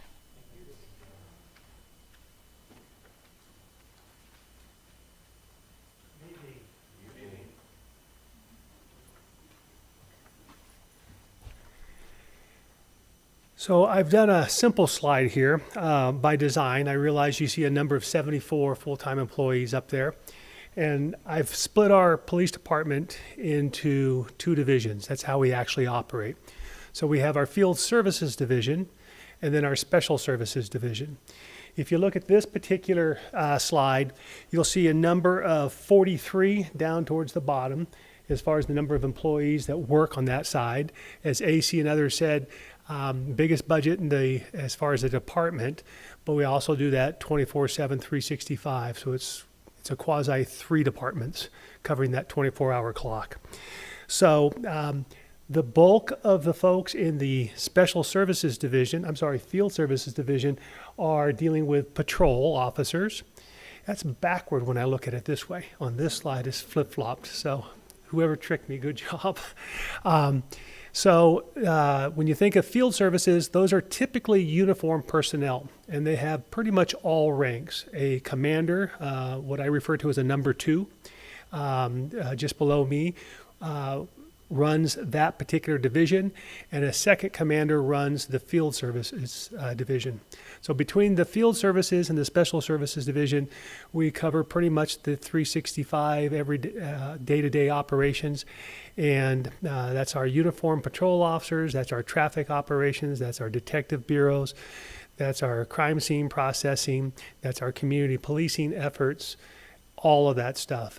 So while it falls into different divisions, you'll commonly see some of our folks doing dual duties, moving from one area to another because of what we need to do. I've often described ourselves as we are clearly not NYPD and we are not LAPD. We're somewhere in between, and that's not Mayberry. That's a bit of a joke, but we're a small department, but we're actually fairly sophisticated. We use modern technology. We have our crime scene specialists that do crime scene processing, everything from a small crime to a very serious or heinous crime. They will do DNA processing. They will do, they'll use technology, what we refer to as CSI 360, where you put a camera in a room, a very high-end camera, looks like the Death Star from Star Wars, and it takes multiple pictures and it creates a virtual world where you can then step into the crime scene, move around, click, get different views, all that type of stuff. So while we're a smaller department, I think we're reasonably sophisticated. We're always looking to train our personnel in order to provide the best service possible. Some of our training you will see us here locally, here in Pima County. We put on some of our own training because we have some very good experts in different areas. But you'll see us throughout the state and occasionally out of the state doing training for our employees. We also work with allied agencies frequently, so while we're a smaller department and we would be expected to handle all of our calls for service every once in a while, like all agencies, to include the largest in the nation, New York, NYPD does not do it all. They reach out for assistance, and we do the same thing. So we will work with Customs, we will work with Border Patrol, we will work with DPS, our Department of Public Safety for the state. We will work with the Sheriff's Department, Marana, Oro Valley. I was on a call last night with 2 chiefs troubleshooting something up at the north end of the county. So we actually collaborate and work together very, very well. Sort of the politics are just pushed aside, and how do we provide the best service and how do we troubleshoot this. We are part of the Pima County Regional Critical Incident Team. That's the one that takes on officer-involved shootings. My staff have been out on 3 or 4 of these now to assist in different parts of the county. We participate in the regional SWAT team to include our crisis negotiations unit. In fact, one of our officers was Employee of the Year this last year for work that she did in a crisis negotiation incident. We are also dispatched, so while you see these numbers here, we contract, it's actually very effective for us, our dispatch services through the Sheriff's Department. So for us, that saves us a number of employees as well as infrastructure within the police department. Because as Beth just said, we too are somewhat pushing out at the seams as far as space. So we're working with multiple agencies, and this particular slide sort of shows how it's split up. Well, there's 57 sworn off this tentative budget. There's 57 sworn officer positions, and the rest are civilians. I cannot do the work of police work without civilians. And you'll see the bulk of those are over in the Field Services Division, 43 of that 57. And that covers that 24-hour clock each day of the week and all days of the year. So if I can move to the second one, we do have some major projects. I was just talking with the manager this morning, and 2 of the biggest ones are on this slide. So our ALEAP accreditation, which is the Arizona Law Enforcement Accreditation Program, the acronym ALEAP, that is actually run through the Arizona Association of Chiefs of Police. So President Trump, as well as now President Biden, have put out some different criteria in both of their administrations. We are working to be in line with that so we can continue to qualify for federal grants.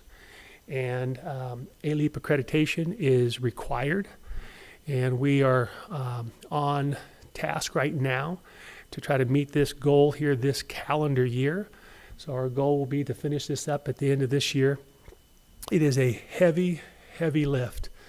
Because you look at every policy, every best practice, every procedure that we have, and figure out if it meets the standards for the ALEAP accreditation. The other one is our recruitment and retention. So others have already talked to you about the importance of developing our personnel, making ourselves competitive, having people want to stay here, work here. And so we are doing several things right now in our effort to attract officers as well as civilian positions. It's funny, our messaging trailers, if you haven't seen them out and about, have been a tool that have had people go, huh? They're hiring. So your best efforts can be pushed out there, and you think you're hitting all the right markets. And it's amazing what happens when people drive by a sign that flashes, we're hiring. So that's been beneficial for us. We've been seeing a little uptick in the number of people that are applying. But it's twofold here. One is recruitment and the other is retention. So obviously we have to do both at both ends here.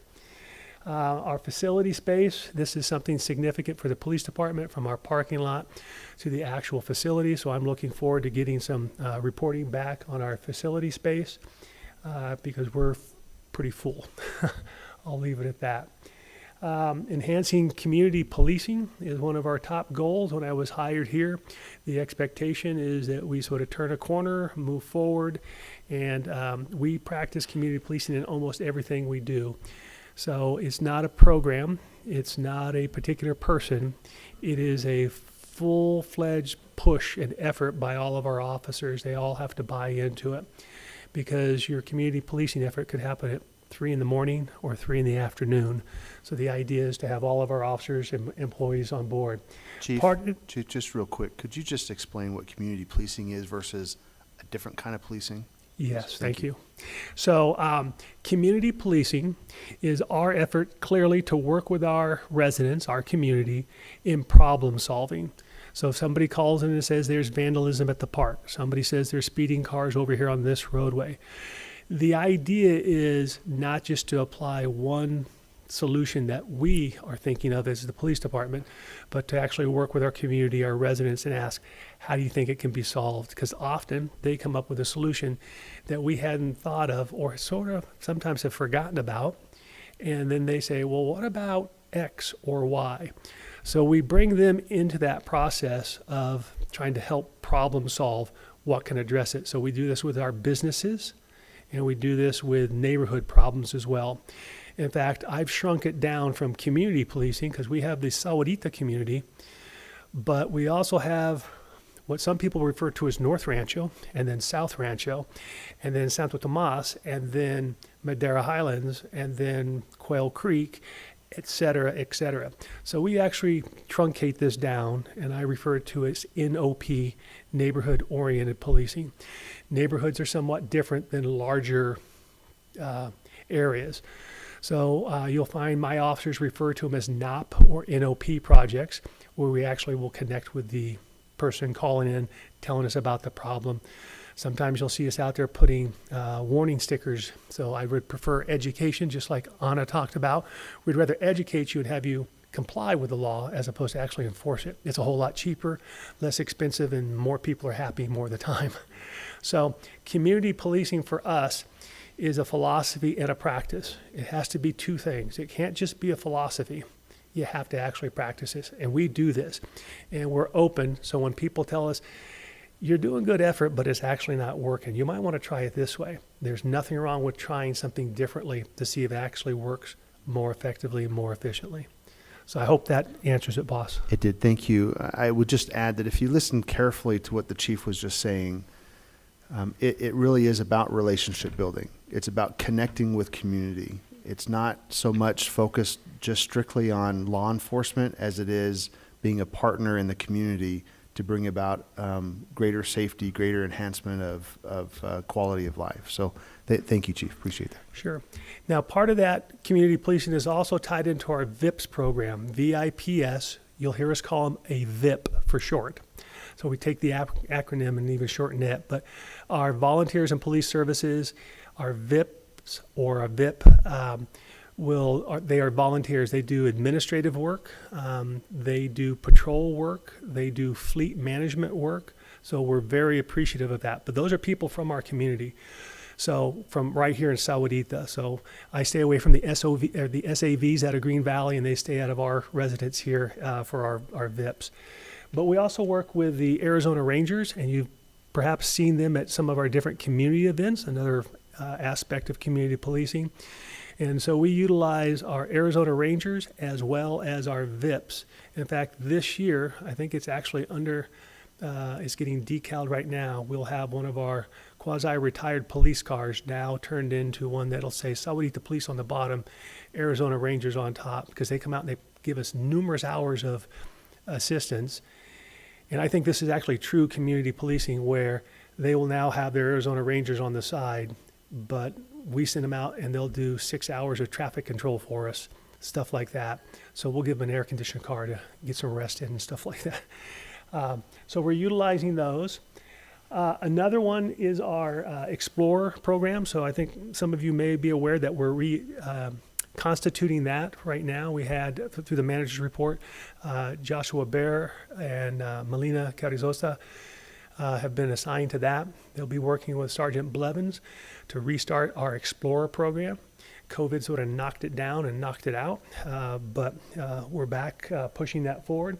That's also part of our community policing efforts. Technology is a challenge for all organizations, and you'll see our body-worn camera program now with a major booster shot by way of the budget this year. AC talked about using cloud technology. Our body-worn camera program, we initiated when I got here, and it is very useful. It tells from a different perspective what actually happened.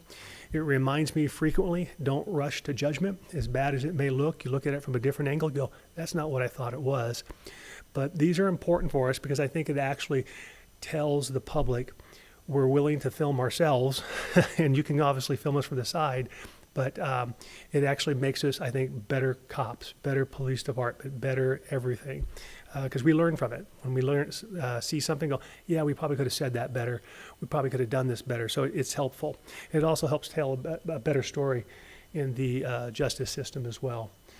We were one of the first departments, in fact, we were the first department in the state of Arizona to have a licensed UAV program. And you'll see this move to our, what I refer to as robo-dogs. Now that'll actually walk in like a small dog into a dangerous area and give us eyes on it. So that's another area that we are advancing that nobody else is doing. But Oro Valley, Marana, Tucson, the Sheriff's Department, et cetera, now all of a sudden have drone programs. So we were happy to lead the way, Mr. Mayor. So we're also looking at additional less lethal options on what may be available out there. And I know smart radios and some fleet options are coming out. So basically the patrol car is the officer's office. And so we're looking at the technology tied to that. There's a lot of technology tied into a police car. It's not what it was when I got there. It was a regular car, had a shotgun and a police radio and some spotlights. And I guess a cage, a screen between the front and back seat. And it's completely different now. So I think that covers it. Thank you.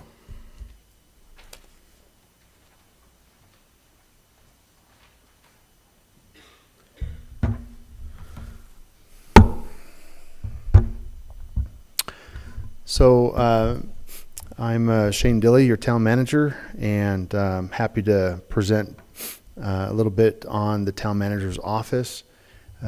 We provide 4 core services to the organization, to the community. Executive services, policy services, lobbying and legislative services, as well as community liaison services. Under executive services, really it's customer focused. And who is the customer for the town manager's office? Well, it's our town council, it's our town staff, and it's the community. And so a big focus on customer. How do we provide effective and efficient services to our council? Facilitating the council packet, making sure that the quality of information coming to the council is high, so that the council has good information from which they can make good policy decisions from. That's a core focus of the town manager's office.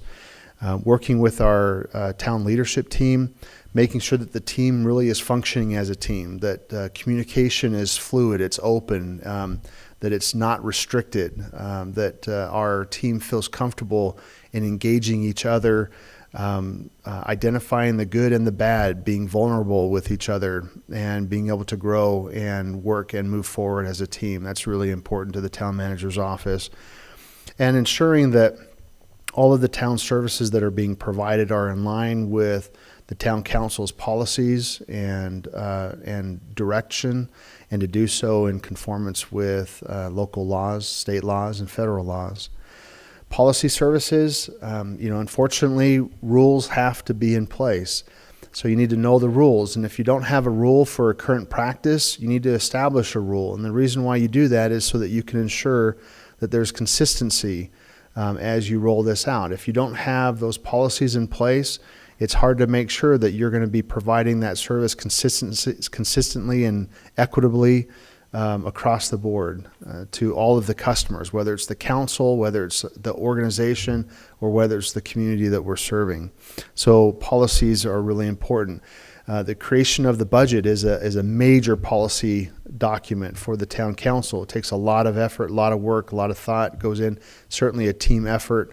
But there's other policies in place. We've talked about with the council recently the need to develop a recession plan. That's a policy level document. That's how do we prepare our organization from a policy level for recession, and how do we, through that plan, communicate to the organization, communicate to the community that we're serving, what kind of decisions we're going to make depending on the severity of a recession. That's all really important, because you're in advance of that critical moment. You're letting the public know, and the community and the organization know what kind of decisions you're going to make, so that emotion doesn't drive the outcome. It's the data. It's what's really happening to the organization, to the community, that's driving the need to make change if we're there. So the recession plan is really important. So things along that nature is what the town manager's office is all about. Lobbying legislative services, really the key word there is advocacy. We have to maintain good, positive working relationships with state and federal congressional delegation, regional players such as RTA and PAG, the Unified School District. Maintaining good public relations is so important to advancing the vision of the community, making sure that we develop in a well-balanced way, that we have representation at the table, that we're hearing the voices of the community. That lobbying effort is really, really important that way. When we have those relationships strong and healthy, we're able to advocate the legislative agenda for the town council. So the council is going to have desires, legislative desires that they want to see play out at all these different levels, the region, the county, the state, the federal level. Developing and maintaining those positive relationships is critical to the ability for the town to advance that legislative policy. So advocacy is really important. And then finally, community liaison services. Folks, we're all about providing service to the community. And the community needs to know that there's an avenue for which to get questions answered and to get needs responded to. And so a lot of times those issues, those questions, the emails will come into the town council, will come into the manager's office direct. Either way, they end up funneling through my office. The mayor's shaking his head yes. I mean, it's a forward button, and we have staff that addresses those questions in the most appropriate way. Sometimes it's sensitive information. Sometimes it's personnel related. Sometimes it's related to a current and active litigation case. We can't respond completely, but what we can provide, we absolutely do provide, and we try to be very, very quick about how we respond and the information that we do provide. And so liaison services is an incredibly important function of the town manager's office. And so that completes a level of service for the town manager's office. Some things that are on our horizon over the next 1 to 5 years, you'll see a lot of policy level stuff here. Obviously, the town manager's office is going to be supporting our various departments. You've heard in the update to the general plan, Parks and Recreation Master Plan, supporting them in that effort, Economic Development Master Plan. So those are huge policy level type planning efforts that are currently underway. The personnel handbook, the kind of the Bible for our employees as an organization, needs to be updated. It needs to be current. Employment laws change all the time. The needs of the organization change all the time. And so you have to have a personnel handbook that reflects what needs to be happening today. And right now our personnel handbook is outdated and needs to be updated. And so we're going to be working on that. I mentioned the recession plan already, fiscal responsibility, diversifying our revenues to ensure that we are resilient against economic downturns. It's all part and parcel to that effort. These are all discussions that we'll be having with the council over the next year or so. Council rules of procedure. The council has been clear in their direction to my office to help them develop a set of council rules of procedure. How do these meetings, how are they going to be conducted? What's the code for their conduct? And how do we communicate that to the organization and to the world? And so that the council can keep themselves in check with where they want the demeanor and the productivity of these meetings to sit. So it's all part of that. Same thing on the administrative side. As it sits today, we do not have a formalized set of administrative codes. You heard codes in the planning and building department, but as it relates to us as staff, how do you handle a promotion? There's ways to do that, but has it been formalized in a set of codes? It hasn't. So we're going to be working on that to establish a formal set of codes, administrative codes that, again, help us remain consistent in our application going forward. We have a corporate strategic plan. It's a 5-year plan, but our organization is growing. Our community is growing so fast. We need to revisit that pretty quickly and make sure that the will of the council, which reflects the will of the public that we serve, is adequately captured in our strategic plan, which governs how we move forward as staff, where we put our areas of focus, where do we budget our monies, how do we advance those services to the community. It's all wrapped into that corporate strategic plan.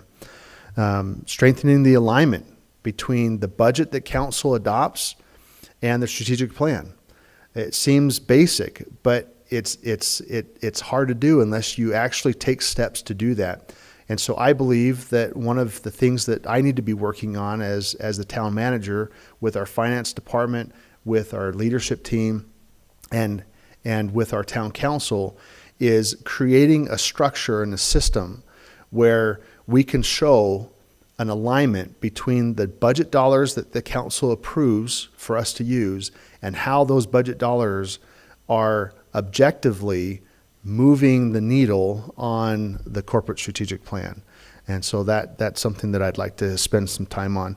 The RTA Next program, it's a regional effort. That regional effort, if successful, will bring taxpayer dollars from the region here locally to support local projects, transportation projects to be specific. And so a huge need across the region, but we clearly have projects that we've identified that would really benefit from the support of this RTA Next program. And so being a voice at the table, I know the mayor sits as a member of the board, the RTA board. I'm on the management technical committee. And so our job is to advance the needs of the community and help the region be successful in this RTA Next program. And then the last bullet here is a possible consolidation of sanitation services. This really is about engaging council in a meaningful dialogue over the next several years as it relates to how the community sees sanitation services going forward. Today, we have a huge priority on maintaining our roads, keeping our roads at a very, very high index level, which means not as many potholes, not as many crack fills, not as many alligator cracking or subgrade degradation that happened. Did I say that right, Beth? Anyway, I tried to play engineer just now, and I know I failed at it. But where the road starts failing and to a point where it costs the community buku dollars to repair. So the better you can maintain your roads, the more efficient it is to maintain them, if that makes sense. So you can let a road deteriorate to a point where you have to just scrap it all and start over again. And our idea is to keep it high. Well, since that's a huge priority for the town, we also have a priority of public safety. We have a lot of family homes, a lot of kids in our neighborhoods, walking up and down the streets, going to school and coming back, going to the parks, coming back. And what do we have driving up and down our roads every day of the week, literally? Garbage trucks.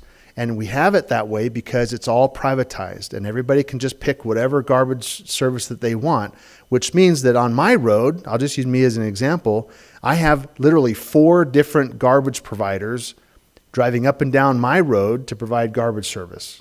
Okay? That's no different than any of your roads right now, and that's because it's completely privatized. Well, is that really the safest is that really the safest environment for our families, our kids, our public? Is that really best for these roads that we're trying to protect, where we've got all this heavy equipment going up and down it every day of the week, multiple times a day? So that's a discussion that I want to engage the council on and see where that discussion leads. That concludes my portion. And I think right now what we'll do is, if I could have all the directors just come and join me up here. I didn't tell them this, so I appreciate you guys. And then And then what we'll do is we'll just open ourselves up to any questions that you had about this section of our presentation. Thank you.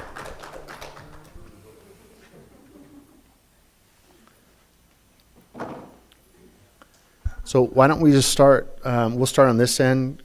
Kara, do you have, Vice Mayor, do you have any questions for the group? Thank you. Steve?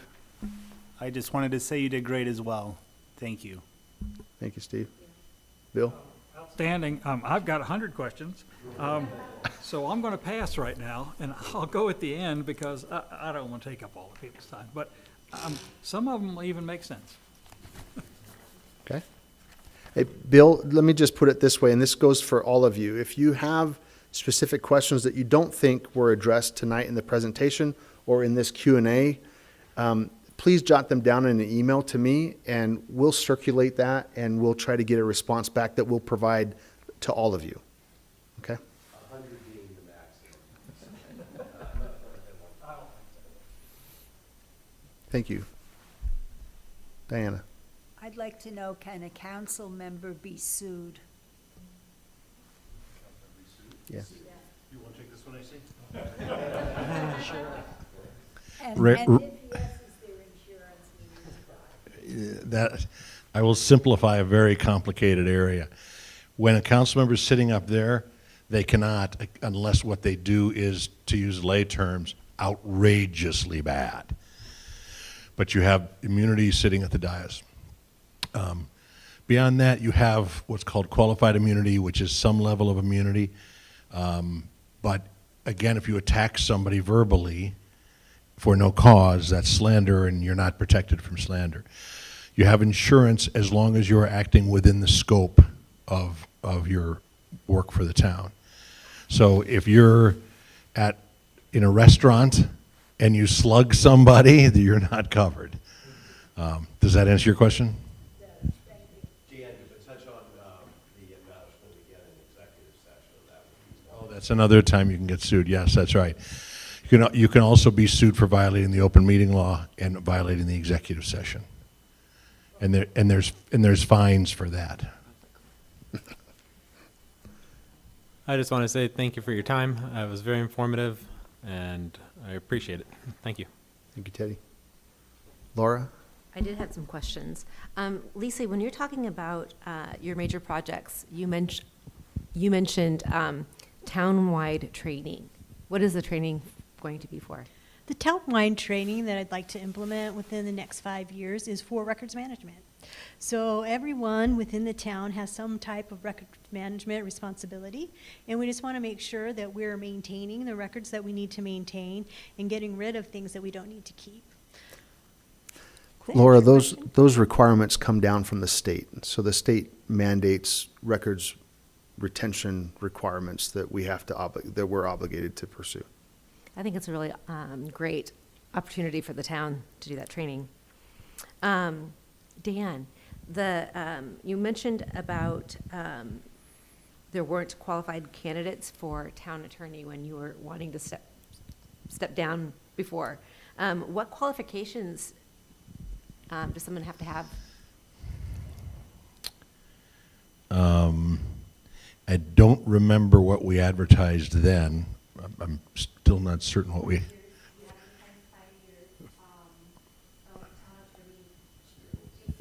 Of municipal experience, and they have to have a license to practice law in the state. We had one application that time through, and that person was not licensed in the state of Arizona and had no municipal experience, and that was the one applicant we had. Wow. So, and did your experience grow with the town, or had you had a lot of experience when you came into the position? I started representing the town of Marana at my law firm. I started representing the town of Marana in 1992. And after my first council meeting, I was driving back to the office with my associate attorney, and I said, there's something called the open meeting law that they mentioned. We need to research that and find out what that is. That was 1992. Now I teach the open meeting law. I came here, so that was 92, and I came here in 94, right? Yeah. So I was still in the learning phase. I came in-house in January of 2006. an observation. Working for the town must be very good for you because you guys keep talking about your longevity here, and you all look so young. I can't imagine how old you were when you started. It's a fantastic place to work.